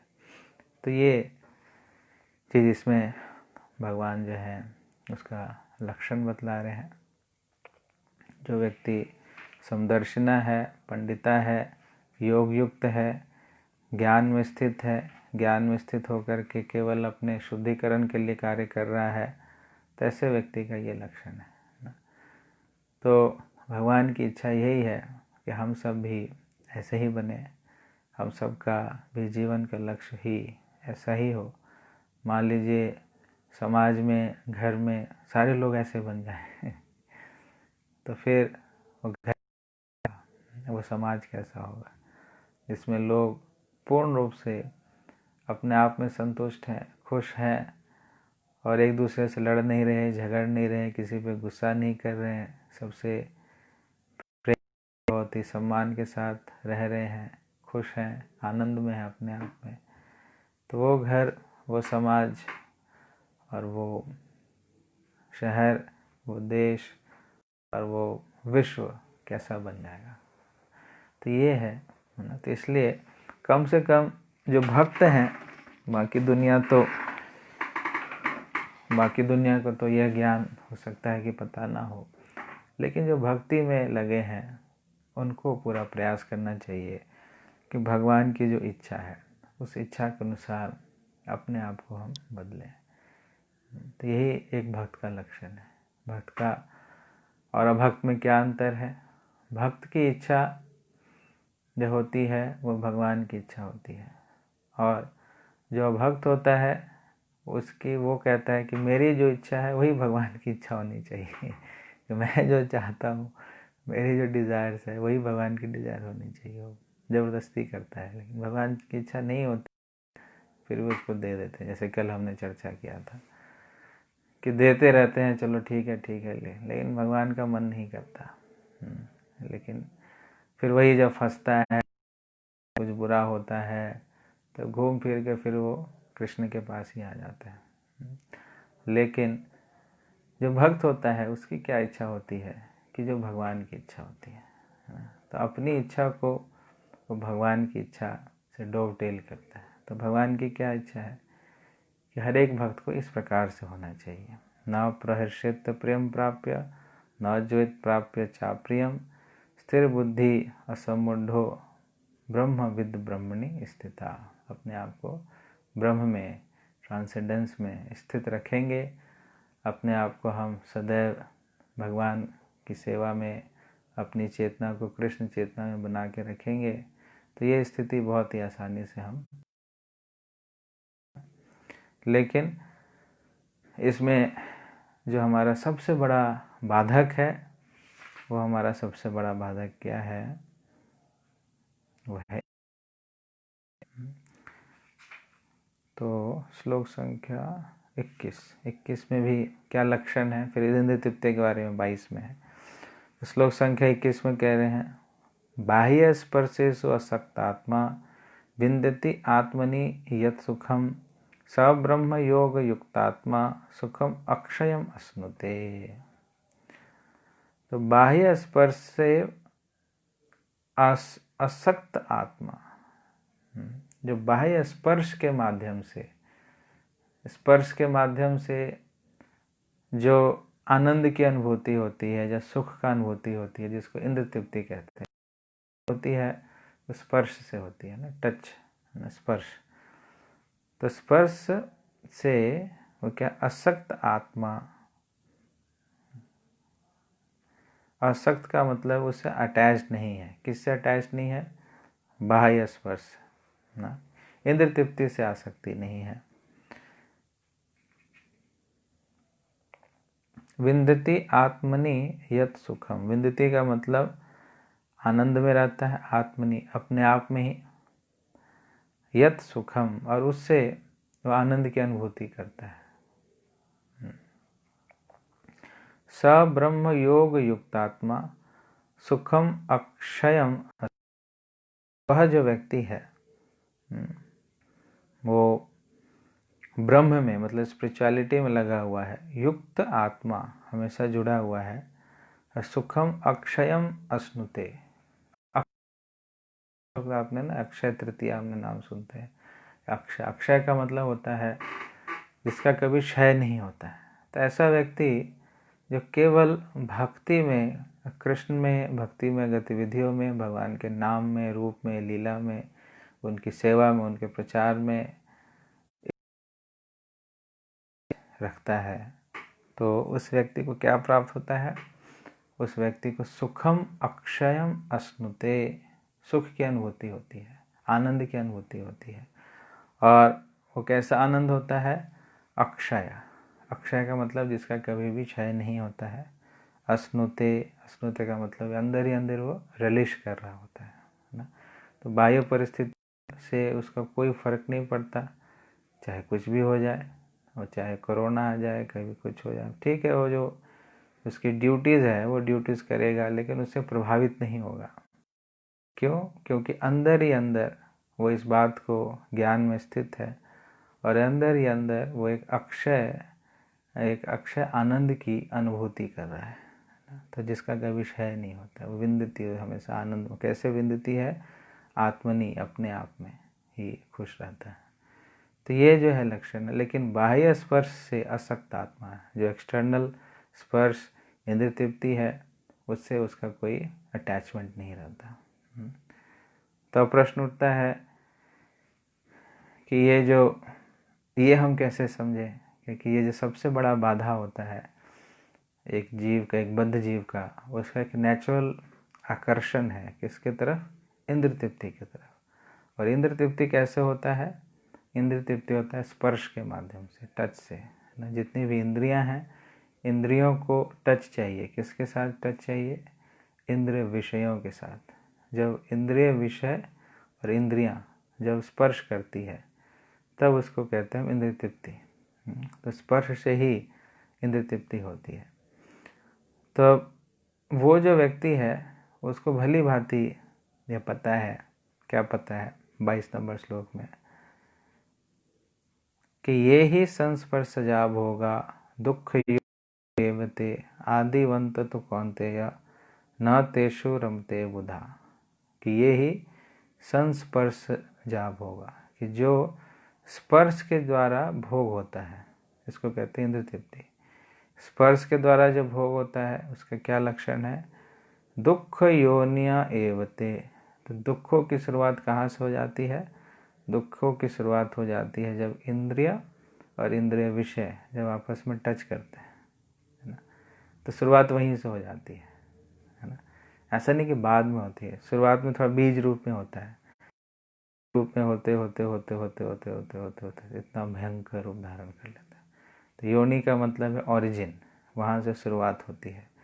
तो दुखों की शुरुआत कहाँ से हो रही है? जब इंद्रियां और इंद्रिय विषय जब स्पर्श कर रहे हैं, तब जो है वो दुखों की शुरुआत हो रही है। दुख योनिया एवते, है ना। तो ये इस बात को उसको ज्ञान है। क्या ज्ञान है? कि दुखों की योनि क्या है? दुखों की योनि स्पर्श। स्पर्श कौन सा स्पर्श? जो इंद्रिय है और इंद्रिय विषय है, जब उनका स्पर्श है तो दुखों की योनि है। आदि अंत तो कौन्तेय न तेषु रमते बुधा, कि ऐसा जो स्पर्श के कारण जो सुख है, जो इंद्र तृप्ति का है वो कैसा है, उसका आदि है और उसका अंत है। उसकी शुरुआत होती है और उसका अंत होता है। वो क्षण भंगुर है, वो टेम्पररी है, वो फ्लिकरिंग है, टर्मिनेटिंग है, वो दुखों को देने वाला है, वो हमें फंसाने वाला है, हमें ट्रैप में डालने वाला है। तो ये उस व्यक्ति को समझ होता है। किसको? बुधा। बुधा का मतलब है बुद्धिमान व्यक्ति, जो इंटेलिजेंट व्यक्ति है। न तेसु रमते बुधा, उन चीज़ों में, ऐसी चीज़ों में रमते, रमते का मतलब आनंद नहीं लेते हैं, उसमें प्रवेश नहीं करते हैं। किसमें? न तेसु, उसमें। बुधा कौन? जो इंटेलिजेंट पर्सन है। जो इंटेलिजेंट पर्सन्स हैं वो स्पर्श वाले आनंद में आनंदित नहीं होते, वो उससे दूर रहते हैं, क्योंकि उनको हायर टेस्ट मिला हुआ है। वो हायर टेस्ट की अनुभूति कर रहे हैं और उसको इस बात की भी अनुभूति है कि यह जो आनंद तृप्ति है, जो ये इस प्रकार से स्पर्श के माध्यम से जो आनंद की अनुभूति हो रही है, जो वास्तविक रूप से यह आनंद नहीं है, ये दुख की जननी है, दुखों का स्रोत है, ये मदर ऑफ ऑल मिजरीज है। तो इसलिए वो उसमें रमन नहीं करते हैं। तेषु बुध, जो बुद्धिमान व्यक्ति है उसमें आनंद, वो डिलाइटेड फील नहीं करते हैं। ओके नहीं? तो ये बात भी हमें समझने का प्रयास करना चाहिए। तो आप देखेंगे जो भी हमारे दुखों का कारण है, आप उसके रूट में जाएंगे तो रूट में आप देखेंगे यही स्पर्श होगा, कहीं ना कहीं स्पर्श होगा ना। वही स्पर्श जो है वो दुखों की जननी है, और वो जो दुखों की जननी है वो फिर बढ़ती चली जाती है ना। एक बीज रूप में होती है लेकिन बढ़ती चली जाती है। तो अब प्रश्न है कि कैसे करें फिर, क्योंकि इंद्रियां हैं, इंद्रियों विषय हैं, इंद्रिय विषयों की तरफ तो आकर्षण होता ही है। इससे हम कैसे बचें? हम बद्ध हैं तो सही, हैं तो बद्ध ही, मुक्त तो है नहीं। हमारे अंदर तो बहुत सारी इच्छाएं हैं भी, स्पर्श करना चाहती इंद्रियां। आँखों को कुछ सुंदर दिखता है तो उसको देखना चाहती है, और आजकल मोबाइल में तो बहुत कुछ है, तो बार बार मन करता है मोबाइल को देखने का, उसमें ऐसी चीज़ें देखने का। आंखें चाहती है वैसे चीज़ें दिखाओ, कान चाहता है कि वैसे चीज़ें सुनाओ, जिह्वा चाहती है कि अच्छी अच्छी चीज़ें खिलाओ ना, स्किन चाहता है कि कुछ सॉफ्ट चीज़ें या इस प्रकार से। तो ये तो हमारा है सब कुछ, हमारी इंद्रियां, इंद्रियों की तरफ तो इसका आकर्षण होता ही है। तो फिर हम क्या करें, फिर हम कैसे इससे बचें? तो इसके लिए कृष्ण भी इसका उपाय देते हैं। भगवान ऐसा नहीं कि सिर्फ हमें मझधार में छोड़ देते हैं, उससे बाहर निकलने का भी हमें रास्ता बतलाते हैं। वो क्या रास्ता बतलाते हैं?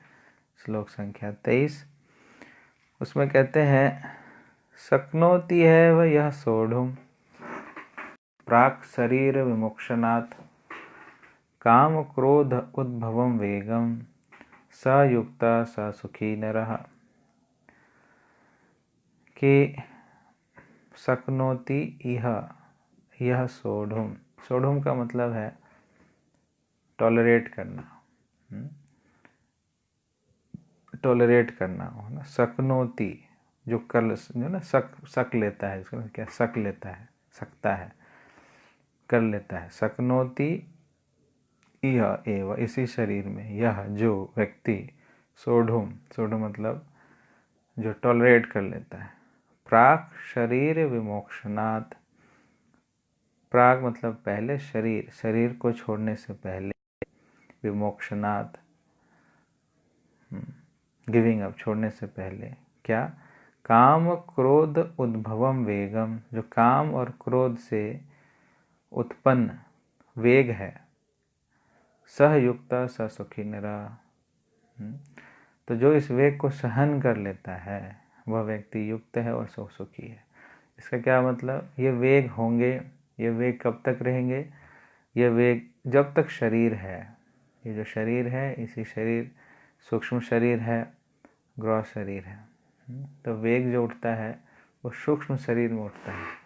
ये जो ग्रॉस बॉडी है ये ग्रॉस बॉडी तो एक्सटर्न वो है, मशीन की तरह है ना। जो मेन होता है वो सूक्ष्म शरीर होता है। प्रॉब्लम कहाँ से आती है? सटल बॉडी से आती है, ग्रॉस बॉडी से नहीं आती है। ग्रॉस बॉडी तो एग्जीक्यूशन है, तो जैसे ये मोबाइल चल रहा है तो जो हमें दिख रहा है उसका ग्रॉस बॉडी, लेकिन इसके पीछे इसका सॉफ्टवेयर है। सॉफ्ट बॉडी है, जो बाहरी दिख रहा है वो उसकी ग्रॉस बॉडी है। इस प्रकार से ये जो शरीर है, तो जो इच्छाएं होती हैं, जिस प्रकार की प्रवृत्तियां होती हैं, वो सूक्ष्म शरीर में रहती है। और सूक्ष्म शरीर की इच्छाओं को, प्रवृत्तियों को एग्जीक्यूट करने के लिए ही हमें नाना प्रकार की शरीर दिया जाता है। जो नाना प्रकार की फैसिलिटीज़, नाना प्रकार के शरीर हमें प्राप्त होता है, वो शरीर कैसे क्यों प्राप्त होता है? वो सूक्ष्म शरीर के कारण। तो वो जो सूक्ष्म शरीर में, मन में जिस प्रकार के वेग उत्पन्न होते हैं, है ना, तो उस वेग को क्या करना है, कब तक करना है, दोनों चीज़ें भगवान कह रहे हैं। कब तक करना है और क्या? तो कब तक करना है? प्राक शरीर विमोक्षणात्, शरीर के छोड़ने तक, मतलब मृत्यु तक ये वेग आएगा ही आएगा। जब तक शरीर, सूक्ष्म शरीर में हम हैं, सूक्ष्म शरीर में ये वेग उठेगा ही उठेगा। तो जब तक हम इसको छोड़ते नहीं हैं तब तक ये वेग आएगा। और उस वेग के साथ करना क्या है? सोढ़ुम। सोढ़ुम का मतलब उसको सहन करना है। तो जब हम सहन करते हैं, खास करके ये जो दो वेग है, काम क्रोध उद्भवम वेगम, जो काम का वेग है, जो लस्टी डिज़ायर्स है, और जो क्रोध का वेग है, जो गुस्सा है, तो इन दोनों वेगों को खास करके यहाँ पर पॉइंट आउट किया गया है। दो वेग, काम का वेग, लस्टी डिज़ायर, अपोजिट सेक्स की तरफ जो हमारा आकर्षण है, जो उनके साथ स्पर्श करने की या इस प्रकार की जो मन में इच्छा उत्पन्न होती है, तो वो एक वेग होता है। और दूसरा होता है क्रोध का वेग, जो गुस्सा होता है, मन में गुस्सा आता है।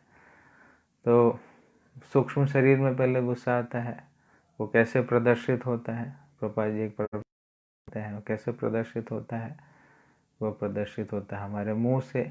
मुंह से हम जब चिल्लाते हैं, जोर जोर से झल्लाते हैं, ऐसे ऐसे चिड़ चिड़, गुस्सा आया, उसको हमने एक्सप्रेस किया ग्रॉस बॉडी से। कैसे कैसे एक्सप्रेशन हुआ? बोल करके, ना, कई लोग एकदम से बोल पड़ते हैं, एकदम उसका गुस्सा कंट्रोल नहीं होता है, तो बोल करके। और कैसे? फाइटिंग करके, एकदम। मैंने कई जगह देखा है, लड़ाई करते हुए लोगों को एकदम से आ जाते हैं, हाँ जी बताओ, तैयार है लड़ने के लिए, ऐसा करके, है ना, एकदम मुक्का उनका अपने आप चलना शुरू हो जाता है, ऐसे ऐसे करके। और कैसे ये गुस्सा प्रकट होता है? पैरों से ही प्रकट होता है। किकिंग करना, कई लोग पैर मारने लगते हैं, एकदम ऐसे लात मारने लगते हैं गुस्से में। तो ये क्रोध वेग है ना। उसी प्रकार से काम का वेग होता है। काम का वेग लोग कैसे एक्सप्रेस करते हैं? उल्टी सीधी चीज़ें करके, नेट में गलत चीज़ें देख करके, है ना। और भी नाना, आजकल तो लोग बहुत कुछ गंदे कार्य करते हैं, तो अपने काम को प्रदर्शित करते हैं। तो काम का वेग और क्रोध का वेग, ये जो दो वेग हैं, इन दोनों वेगों को क्या करने के लिए कह रहे हैं? वो सहो, इसको सहन करो। सोढ़ुम, कब तक सहो? प्राक शरीर विमोक्षणात्, कि जब तक तुम्हारा ये शरीर है, जब तक तुम शरीर को नहीं छोड़ देते हैं, तब तक ये वेग जो है तुम्हें परेशान करेगा। लेकिन उसमें बहो मत, जितना तुम इसको सहोगे, अगली का जो इंटेंसिटी है वो कम हो जाएगा। ये चीज़ है। पहला बार में वेग बहुत तेज़ी से आएगा, जिसने उसको सह लिया। अब जो दोबारा वो वेग आएगा, उसकी इंटेंसिटी कम हो जाएगी। फिर वो और सह लेगा, फिर तिबारा आएगा, फिर उसकी इंटेंसिटी कम होगी, फिर चौबारा, फिर ऐसे ऐसे करके यह जो वेग है वो धीरे धीरे समाप्त हो जाता है। तो इस प्रकार से सहन करने के लिए कृष्ण इसमें कहते हैं, शक्नोति है वह या सोढ़ुम प्राक शरीर विमोक्षणात् काम क्रोध उद्भवम वेगम सह युक्तः स सुखी नरः। तो जो व्यक्ति सह लेता है, इस पे एक्ट नहीं करता है, इस पे वर्क नहीं करता है, तो व्यक्ति क्या है, वो सुखी न रहा, वही व्यक्ति सुखी रह। लेकिन ये कैसे कर सकता है? युक्त होकर ही कर सकता है। अगर वो युक्त नहीं है तो थोड़े समय के लिए तो कंट्रोल कर लेगा, लेकिन बाद में फिर वो और ज़्यादा करेगा। कई बार देखते हैं कई लोग गुस्से को पी लेते हैं, तो मैंने गुस्से को पी लिया, अब जब दोबारा मौका आएगा फिर उसको सारी चीज़ें याद रहती है। 2 साल पहले तुमने ये बोला था, 6 महीने पहले तुमने ये बोला था, 3 दिन पहले तुमने ये बोला था, उसको सब याद है। तो गुस्से को कई लोग पी जाते हैं, तो ठीक है वो हमने पी लिया, लेकिन युक्त होना भी ज़रूरी है, कृष्ण से जुड़ना भी ज़रूरी है। जब तक हम युक्त नहीं होंगे तो गुस्सा को जो हमने पिया है वो गुस्सा जो है वो बढ़ता चला जाता है। जिसको हमें पीना नहीं है उसको पॉजिटिव तरीके से, पॉजिटिव तरीका है कृष्ण कॉन्शियस तरीके से उसे हमें टॉलरेट करने का प्रयास करना चाहिए। तो क्राम क्रोध उद्भवम वेगम स युक्ता स सुखी नरा। तो ये हमें till the end of our life, जो लाइफ के अंत तक इस गतिविधि को हमें करना है। और इसको करने के बाद ऐसा नहीं कि बस टॉलरेट करो टॉलरेट करो टॉलरेट करो ना, तो हम टॉलरेट भी ज़्यादा नहीं कर सकते। तो इसका जो पॉजिटिव एस्पेक्ट है ना, उसमें एंगेज करो। एंगेजमेंट हमारे लिए ज़्यादा इम्पोर्टेंट है। एंगेजमेंट क्या है? वो 24 नंबर श्लोक में है, यो अंत सुखो अंतर आराम तथांतर ज्योतिरेव यः सहयोगी ब्रह्म निर्वाणम ब्रह्म भूतो अधिगच्छति। यो अंतः सुखी, अंतरात्मा, कि वह अंदर से खुश है, अपने आप को अंदर लगा रहा है, वो बाहर नहीं लगा रहा है। जो आनंद है उसको पता है ये अंदर की बात, आनंद जो बाहर की बात नहीं होती, अंदर की बात होती है। तो यह अंतः सुखी अंतर अंतर आरामस तथा ज्योतिरेव, कि अंदर ही अंदर वो खुश है। तो वह व्यक्ति जो है सहयोगी, ऐसे व्यक्ति को योगी कहेंगे। ब्रह्म निर्वाणम ब्रह्मभूत अधिगच्छति, वह वास्तविक रूप से वो मुक्त है, मुक्त जीव है, ब्रह्मभूत अधिगच्छति, और वह जो है ब्रह्मभूत, जो अल्टीमेटली भगवान का चरण कमल है, उस चरण कमल को व्यक्ति प्राप्त करता है ना। तो आंतरिक सुख, हायर टेस्ट, जब तक कोई व्यक्ति हायर टेस्ट को अनुभूति नहीं करेगा तब तक उसको यह इन वेगों को सहन करना बहुत मुश्किल होगा। वो नहीं कर सकता, वो कुंठित हो जाएगा, वो डिप्रेशन में चला जाएगा, वो परेशान हो जाएगा, वो भाग जाएगा वहाँ से, कुछ ना कुछ उल्टा सीधा वो करेगा, अगर ज़बरदस्ती उसको हमने दबा के रखा हुआ है। तो हमें हायर टेस्ट अनुभूति करना है भगवान की सेवा में, भगवान के नाम में, भगवान की कथा में, भगवान के कीर्तन में, भगवान के साथ रहने में, भगवान से बातचीत करने में। इस प्रकार से निरंतर जब हम उस उच्चतर आनंद की अनुभूति हम करते रहेंगे तो ये वेग आएंगे, ये वेग आएंगे, लेकिन इन वेगों से हम ज़्यादा प्रभावित नहीं होंगे। और ये जो वेग हैं ये कब तक आते रहेंगे? ये जो वेग हैं वो अंत समय तक आते रहेंगे। लेकिन अगर किसी को उन्नत रस की अनुभूति हो रही है तो इस वेग को वो आएगा और वो एक वेग चला जाएगा, आएगा चला जाएगा, उसे डिस्टर्ब नहीं होगा। तो ये कृष्ण यहाँ पर जिस प्रकार की स्थिति में है वो कैसे इस चीज़ को कर सकता है और हम कैसे इसको कर सकते हैं उसके विषय में भगवान।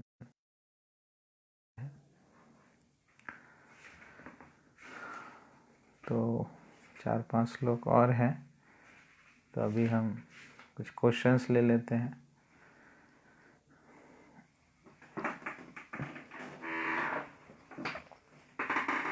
आपके कुछ क्वेश्चंस हैं तो आप इसमें लिखिए।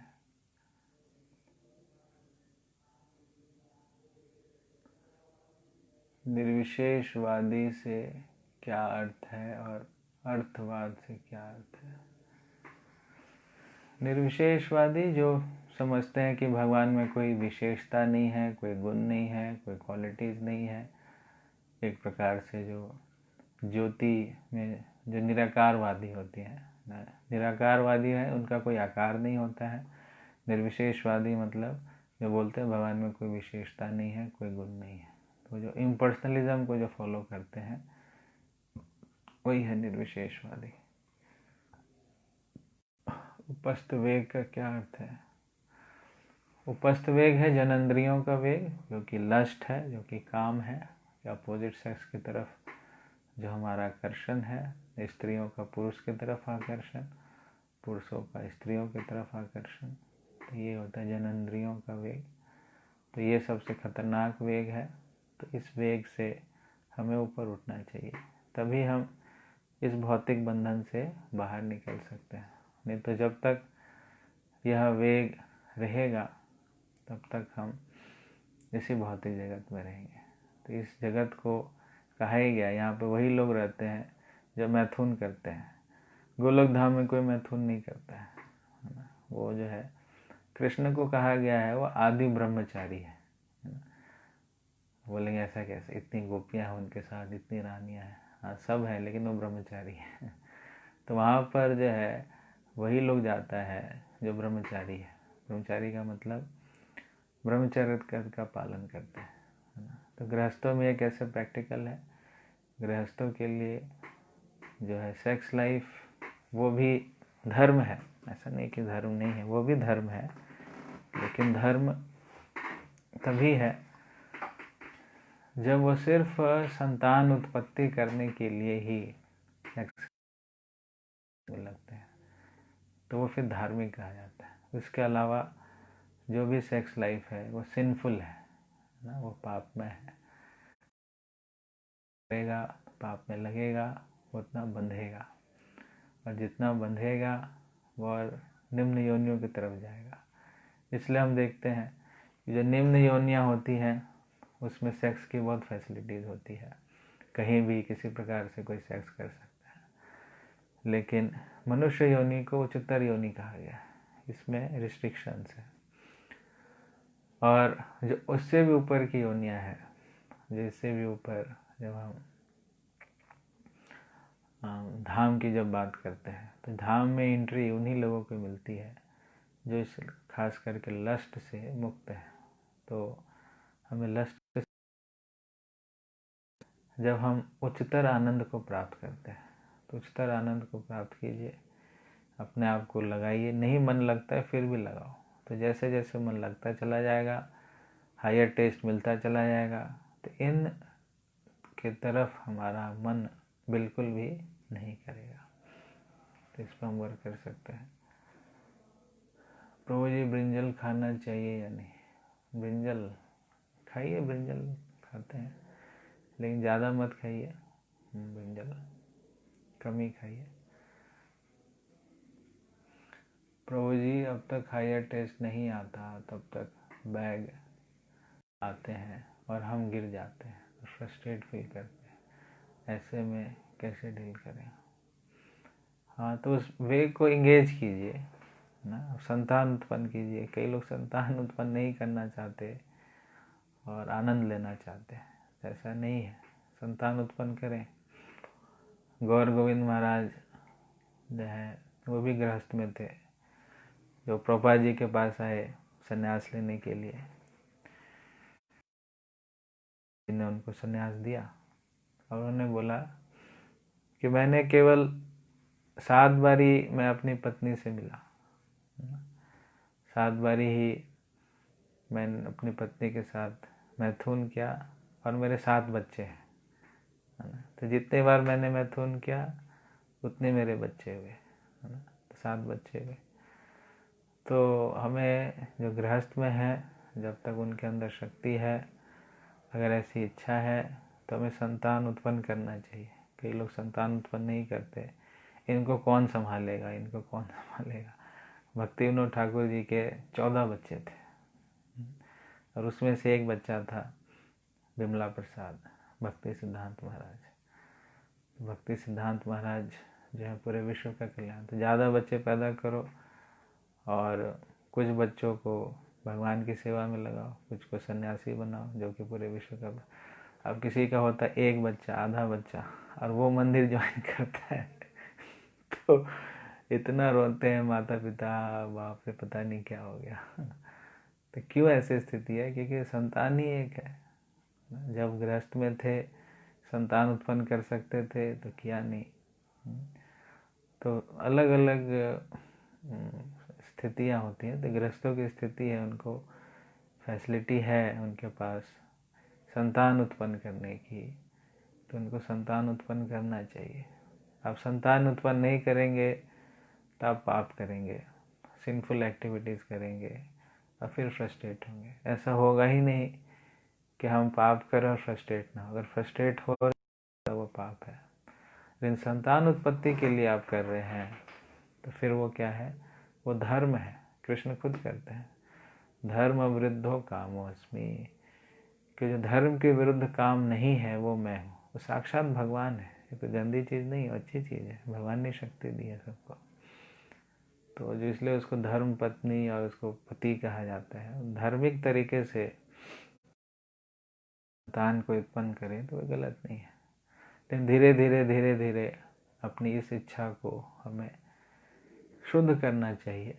अगर संतान नहीं उत्पन्न करना तो फिर कोई ज़रूरत नहीं है। और वैकुंठ में, गोलोक धाम में इस प्रकार की कोई गतिविधि नहीं होती है। प्रभुपाद जी कई परपट्स में कहते हैं कि वहाँ पर स्त्रियाँ भी बहुत सुंदर हैं, पुरुष भी बहुत सुंदर हैं, लेकिन उनका एक दूसरे से कोई आकर्षण नहीं है। वो केवल कृष्ण से आकर्षित है और कृष्ण ही सबके साथ आनंद में रहते हैं। और इस प्रकार की जो गतिविधियाँ हैं, जो खासकर ये जो सेक्स लाइफ है, वो वहाँ पर नहीं है। तो वहाँ पर वही लोग जाएंगे जिनको इस सेक्स लाइफ से डिस्टेस्ट हो गया है ना। तो इस सेक्स लाइफ से हमें डिस्टेस्ट उत्पन्न करना है और कृष्ण के प्रति और लोगों के प्रति प्रेम और काम में अंतर है। ऐसा नहीं कि हम प्रेम नहीं करना है। पति पत्नी का आपस में प्रेम होना चाहिए, लेकिन काम नहीं होना चाहिए ना। तो बिना काम के भी हम प्रेम कर सकते हैं। हमें बहुत गलत पाठ पढ़ाया जाता है कि प्रेम का मतलब है काम। नहीं, दोनों में अलग अलग चीज़ें होती हैं। प्रेम बिना काम है, बिना लस्ट के भी प्रेम होता है। तो बिना लस्ट के भी हम प्रेम, है ना। तो इसलिए वह प्रेम को हम विकसित करें, काम को विकसित ना करें, है ना। लेकिन हमारी आधुनिक शिक्षा हम सबको इतनी गंदी शिक्षा देती है कि जब तक आप कामुक नहीं होगे तब तक आप प्रेम नहीं कर सकते हो। और इसके लिए पता नहीं क्या क्या हमें दवाइयाँ खिलाते हैं, है ना। कई जगह मैंने देखा है दुकानों पर बूढ़े बूढ़े लोग हैं, दवाई जी ये दवाई दो, कहाँ शक्ति चाहिए जी, ये चाहिए। क्यों चाहिए जी? हमारा पत्नी से प्रेम करना है। तो प्रेम जो होता है वो ऐसे नहीं होता है, वो काम है, वो गंदी चीज़ है। प्रेम जो होता है बिना काम के भी होता है ना। प्रेम का मतलब ये नहीं कि हमें लस्टी बनना पड़ेगा प्रेम करने के लिए। ये जो आधुनिक मीडिया है, ये जो आधुनिक शिक्षा है, वो हमें गलत शिक्षा दे रही है। तो हमें इसके चुंगल में नहीं फंसना। पहले जो होता था, लोग आपस में पति पत्नी लंबा चल जाते थे। अब देखिए 60-60 70 साल तक अपना खुश है आपस में। क्यों? क्योंकि प्रेम है। काम उतना नहीं रहता था, बिजी रहते थे। दिन भर पत्नी बिजी है, दिन भर पति बिजी है, रात में अपना थोड़ा मिले बस हो गए, है ना। काम का उस प्रकार से कोई मतलब नहीं रहता था।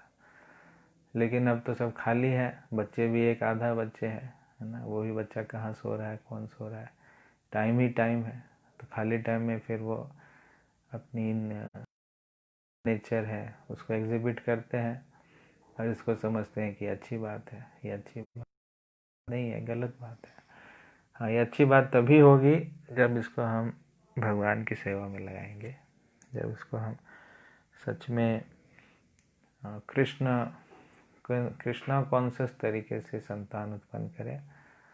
और जितने बार लगे, जितने बार मैथुन करें तो संतान उत्पन्न हो, तो फिर समझ जाएगा कि वो धर्म के अनुसार हो रहा है। नहीं तो वह धर्म है, वो पाप है। और पाप, ये सबसे बड़ा पाप। जितना हम इसमें पाप में लगेंगे, आप देखेंगे आप कुंठित रहेंगे, परेशान रहेंगे, मन आपका नहीं लगेगा। वो बंधन का कारण है। इसको मैथुन आगार कहा गया इस जगत को, जिसमें हम बंध जाते हैं इसी बंधन से, जब मैथुन की इच्छा उसके बंधन से।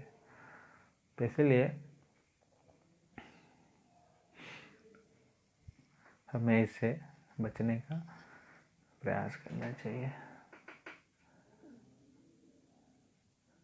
अर्थवाद,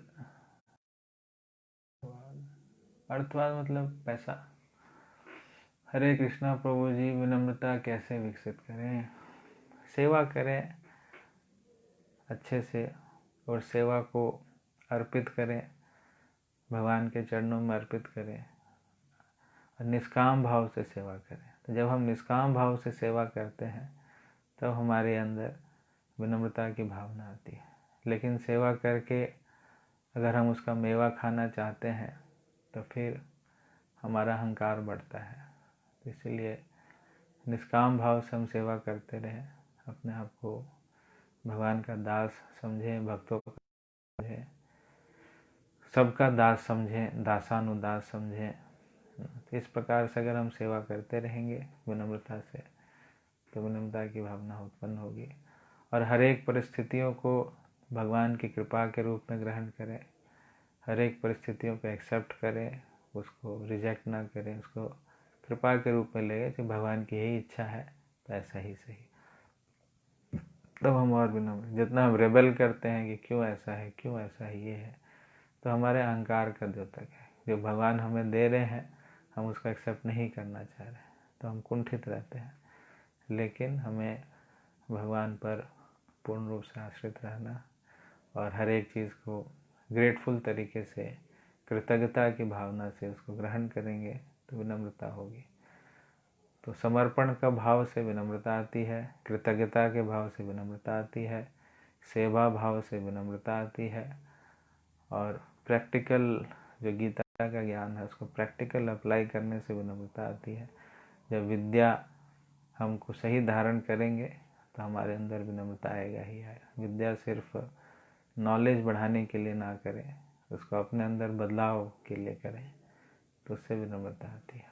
और विनम्र भक्तों का संग करें, उनके साथ सेवा करें, उससे विनम्रता आती है। इसे जैसा संग वैसा रंग। तो अच्छे भक्तों का हम संग करते हैं तो हमारे अंदर वो गुण आ जाते हैं। तो ये कुछ तरीके हैं जिसके माध्यम से हम और विनम्र हो सकते हैं। हरे कृष्णा प्रभु जी, मुझे मैथुन की इच्छा नहीं है,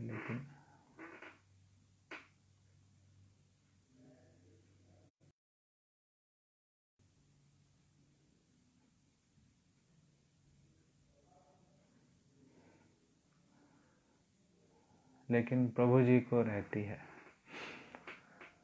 हाँ, ये तो दिक्कत होती है। ये तो बहुत ही प्रैक्टिकल क्वेश्चन है आपका, कि एक पार्टनर की इच्छा नहीं है, दूसरे पार्टनर की है, तो चलाना तो है, गाड़ी को कैसे चलाएं। तो अच्छा तो यही होता है अगर दोनों हस्बैंड वाइफ डिवोटी बन जाए और उनको भी हम इस विषय पर शिक्षा दें कि क्या सही है क्या गलत है। तो अगर ऐसी परिस्थिति है तो बहुत सेंसिटिव चीज़ें होती हैं, ये आपको बहुत ही टैक्टफुली डील करना पड़ेगा कि कैसे इसमें डील, कि घर भी आपका बचा रहे और भक्ति भी आगे बढ़े। तो आपको खुद ही प्रयास करना है, इसमें मैं ज़्यादा नहीं बोल सकता। नाम अपराध में पवित्र भगवान अर्थवाद का आरोप करने से क्या अर्थ है? अर्थवाद के पीछे पड़े हुए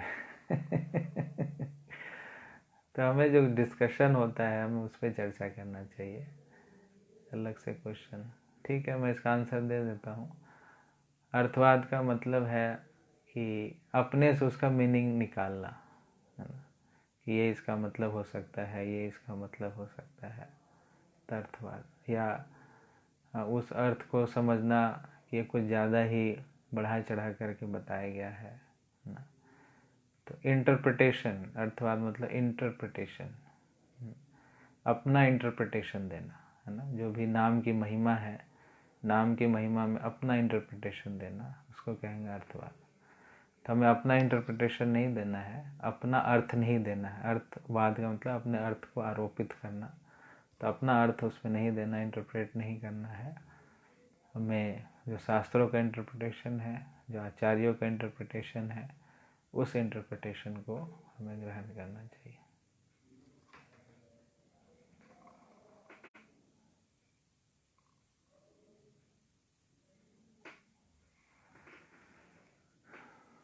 ओके, और कोई प्रश्न है? तो ये कुछ बातें हैं। तो आज के लिए जो आप प्रैक्टिकल है, आज के प्रैक्टिकल मतलब ये नहीं पिछला प्रैक्टिकल सब बंद हो रहा है, वो सब तो है ही। एक आपने शुरू किया है हरी हरी बोलना, वो आपको बोलते रहना है। दूसरा आपने शुरू किया कि सबसे जो बातचीत करेंगे हम कैसे बातचीत करेंगे, आप करके बोलेंगे। तीसरा आपने किया कि अपना जो आपका नेचर है, जो स्वभाव है, जिससे आप परेशान हैं और दूसरे भी परेशान हैं, लोगों से हम पूछें, उस पर हम वर्क करेंगे। ये 3। और चौथा आज जो किया, जो जब भी प्रसाद खाएं तो उस प्रसाद को थोड़ा डिस्ट्रीब्यूट भी करें, बाहर भी देखें कोई है ऐसा खाने वाला तो हम खिला सकते हैं, या छत पर या कहीं किसी जानवर को। पता नहीं, अभी पता है कि आपके घर में भी किराना राशन कम होगा तो उसी में से जितना है थोड़ा सा जब खिलाने का आदत डालेंगे आपको बड़ा अच्छा लगेगा। ये एक्टिविटी आपको करना है। और जो लिखना है आपको आंसर, वो आप लिख सकते हैं कि विनम्रता का मतलब क्या है और किस प्रकार से हम विनम्रता विकसित कर सकते हैं, और इंद्र तृप्ति का जो आकर्षण है, इस आकर्षण से हम किस प्रकार से बच सकते हैं। और तीसरा क्वेश्चन है कि यह जो इंद्र तृप्ति है, ये जो स्पर्श का जो आनंद है, इसके क्या लक्षण है, जो स्पर्श का सुख है उसका क्या लक्षण है। जैसे इसमें 22वें श्लोक में बताया कि वह आदि अंत है, दुख की योनि है, इसका शुरुआत होता है और इसका अंत होता है। तो यही लक्षण आपको लिखना है कि इसका क्या लक्षण होता है। और वेगों को हमें कब तक सहन करना है, ये जो हमारे वेग हैं, क्रोध का वेग, काम का वेग, इन वेगों को कब तक सहन करें और कैसे सहन कर सकते हैं। तो ये 3-4 क्वेश्चंस हैं। आप घर पर इसको लिखिए, पढ़िए और आपके जो साथी भक्त हैं उनके साथ चर्चा कीजिए, क्योंकि जब हम चर्चा करते हैं तो फिर वो अंदर चला जाता है, डिस्कशन से ही अंदर जाता है, सिर्फ सुनने से नहीं होगा। सुनते हैं अच्छी बात है, सुनना जो है वो 20% है, चर्चा जो है वो आप लगा लो 30% है। फिर जो 50% है वो एप्लीकेशन है। तो 3 एस्पेक्ट्स होते हैं, सिर्फ सुनना ही नहीं होता है, उस पर हम डिस्कशन करते हैं, फिर उसको हम अप्लाई करते हैं, तब वो कंप्लीट माना जाता है ना। तो श्रवण फिर निधिध्यासन इसको कहते हैं, श्रवण मनन फिर निधिध्यासन। श्रवण किया, फिर चर्चा किया, फिर निधिध्यासन किया, उसका अप्लाई किया। तो जो हम क्वेश्चंस देते हैं आप उसको डिस्कस कीजिए घर पर या किसी भक्त के साथ फ़ोन पर, और या जूम पर भी आप मीटिंग करके डिस्कस कर सकते हैं, और फिर उसको हम अप्लाई करें। फिर देखिए धीरे धीरे जो हम चर्चा कर रहे हैं, यह चर्चा का बहुत लाभ प्राप्त होगा। प्रभु जी, जैसे अतीत में आतताइयों ने इस भूमि को बहुत परेशान किया, में ऐसे लोगों के खिलाफ क्रोध का आना धर्म होगा या अधर्म। हाँ, जिसका यह काम है, अगर आप मिलिट्री में हैं तो आप लड़िए, अगर पुलिस में है तो उसको पीटिए, लेकिन आपको ऐसा नहीं है तो हमें क्रोधित होकर के कुछ नहीं हो सकता। आप रिपोर्ट कीजिए, जो एक्शन ले सकते हैं एक्शन लेना चाहिए। जो क्षत्रिय हैं उनका कार्य है आतताइयों को समाप्त करना। अर्जुन को भगवान ने बोला कि आप जो है क्षत्रिय हैं, आप लड़ो, आतताई हैं, लो मारो। भगवान ने ही मारा, कृष्ण ने आतताइयों को तो मारना ही चाहिए। लेकिन जिसका यह धर्म है, जो पुलिस वाले हैं, मिलिट्री वाले हैं, जो इस प्रकार के पोस्ट पर हैं, उनको ये गतिविधि करनी चाहिए। तो कानून को अपने हाथ में हम ना लें। क्रोध आता है तो प्रॉपर व्यक्ति को हम रिपोर्ट करें और वह व्यक्ति उस पर एक्शन ले, क्योंकि हम उस पर एक्शन लेंगे तो फिर सिंफुल है, क्योंकि हमारा अधिकार नहीं है। तो अधिकार के विरुद्ध जा कर के हमें कार्य नहीं करना चाहिए। तो जो मिलिट्री मैन है, पुलिस मैन है, वो पीटेगा उसको तो उसको पाप नहीं लगेगा। लेकिन हम जिसको अधिकार नहीं प्राप्त हुआ है तो हमें उनसे पिटवाना चाहिए, खुद नहीं पीटना चाहिए। प्रभु जी अगर वेग पर एक्ट नहीं करते तो वेग समाप्त हो जाते हैं, अगर नहीं होते हैं तो क्या करें। धीरे धीरे हो जाएंगे, ऐसा नहीं कि नहीं होते हैं। बहुओं ज्ञान तपसा पूता, कि कई लोगों ने इस पथ का अनुसरण करके इसको किया है। तो हम सोचते हैं कि हमने एक बार किया, हुआ नहीं हुआ नहीं हुआ नहीं, ऐसा नहीं होता। हमने ABCD क्या एक बार में सीख लिया था, और क्या एक बार में सीख लिया था, चलना क्या एक बार में सीख लिया था, है ना। डिग्री लेने के लिए तुम 25 साल तक चक्कर काटते रहे कॉलेजों के, तो उस समय तो नहीं बोला कह रहे हम इतने सालों से कॉलेज आ रहे हैं, अभी तक डिग्री नहीं मिली तो उसमें कितना धैर्य दिखाते हैं। लेकिन जहाँ भक्ति की बात आती है बोलते प्रभु जी विनम्रता तो आ नहीं रही। अरे किया क्या आपने विनम्रता के लिए? वेग तो जा नहीं रही, किया क्या वेग जाने के लिए, है ना। तो इस पे कांस्टेंट वर्क चाहिए। ये सटल इम्प्रेशंस होते हैं, इतने आसानी से नहीं जाते हैं, ये निरंतर प्रयास से जाते हैं। तो हम निरंतर प्रयास करना है, जब हम करेंगे तभी जाएंगे। एक दिन के काम नहीं है ये, या एक महीने का काम नहीं है, कांस्टेंट एफर्ट चाहिए। जब हम नियमित रूप से इस पर वर्क करते रहेंगे तो धीरे धीरे इन वेगों की शक्ति कम हो जाएगी, जैसे मैंने चर्चा किया। फिर वह वेग आपको परेशान नहीं करेंगे। लेकिन जैसे हम एक्ट करते हैं तो वेग की जो स्थिति और बढ़ जाती है, फिर और एक्ट करते हैं, फिर और स्थिति बढ़ जाती है।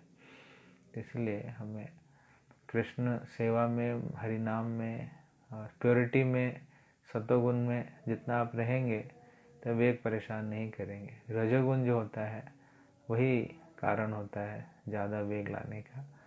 तो रात को लेट सोने से यह वेग परेशान करता है, स्पाइसी फूड खाने से, मिर्ची मसाला ज़्यादा खाने से ये परेशान करता है, गंदगी रखने से ये वेग परेशान करता है। तो स्वच्छता में रहें, प्योरिटी में रहें, भोजन सात्विक रखें, जल्दी सो कर के जल्दी उठें, स्पिरिचुअल माइंड रखें, स्पिरिचुअल कॉन्शसनेस रखें, तो ये वेग डिस्टर्ब नहीं करेगा। लेकिन जैसे ही आप अपने आप को मटेरियल कॉन्शस रखेंगे, लेट उठेंगे, 10 बजे उठेंगे, लेट खाएंगे, सिनेमा देखेंगे, मोबाइल पर गंदी चीज़ें देखेंगे, भोजन खाएंगे एकदम स्पाइसी, इमली, मिर्ची, तो वेग तो परेशान करेगा ही करेगा। तो जो फेवरेबल है भक्ति के लिए हमें वो करना चाहिए, जो फेवरेबल नहीं है उसको हमें। तो इस प्रकार से ये वेग शांत हो जाते हैं अगर हम सही तरीके से प्रयास करें। तो सिर्फ चाहने से नहीं होता है कि नहीं शांत हो रहे, आपको वर्क करना पड़ता है। बिना वर्क किए कोई भी चीज़ नहीं मिलता है। भगवान भी बार बार कह रहे हैं आप वर्क करो। सिर्फ इच्छा रखेंगे या कुछ करेंगे नहीं, फिर कहाँ से होगा।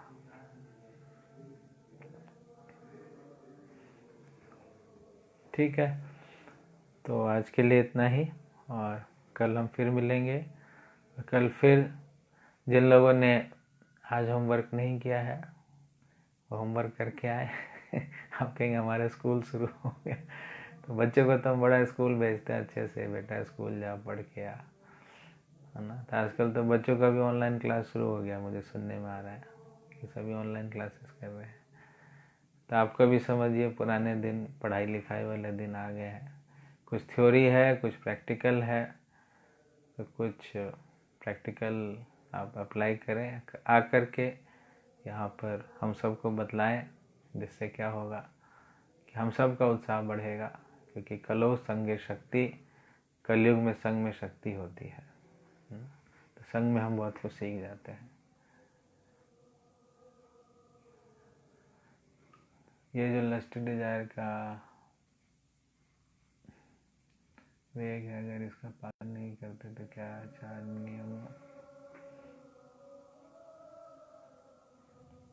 नियमों में से एक नियम भी टूटता है। हाँ टूटता है, इसमें डाउट क्या है, नियम टूटता है। जैसे सनातन संतान उत्पन्न नहीं करते। हाँ वही मैंने टूटता है, इसलिए तो हम आगे नहीं बढ़ पाते ना। नियम टूटेगा तो फिर आगे कैसे बढ़ेगा, मन नहीं लगता ना। नियम को हमें पालन करना चाहिए। ओके, हरे कृष्णा। जगत गुरु श्रील प्रभुपाद की, श्रीमद् भगवद गीता की, निताय गौर प्रेमानंदे। हरि हरि।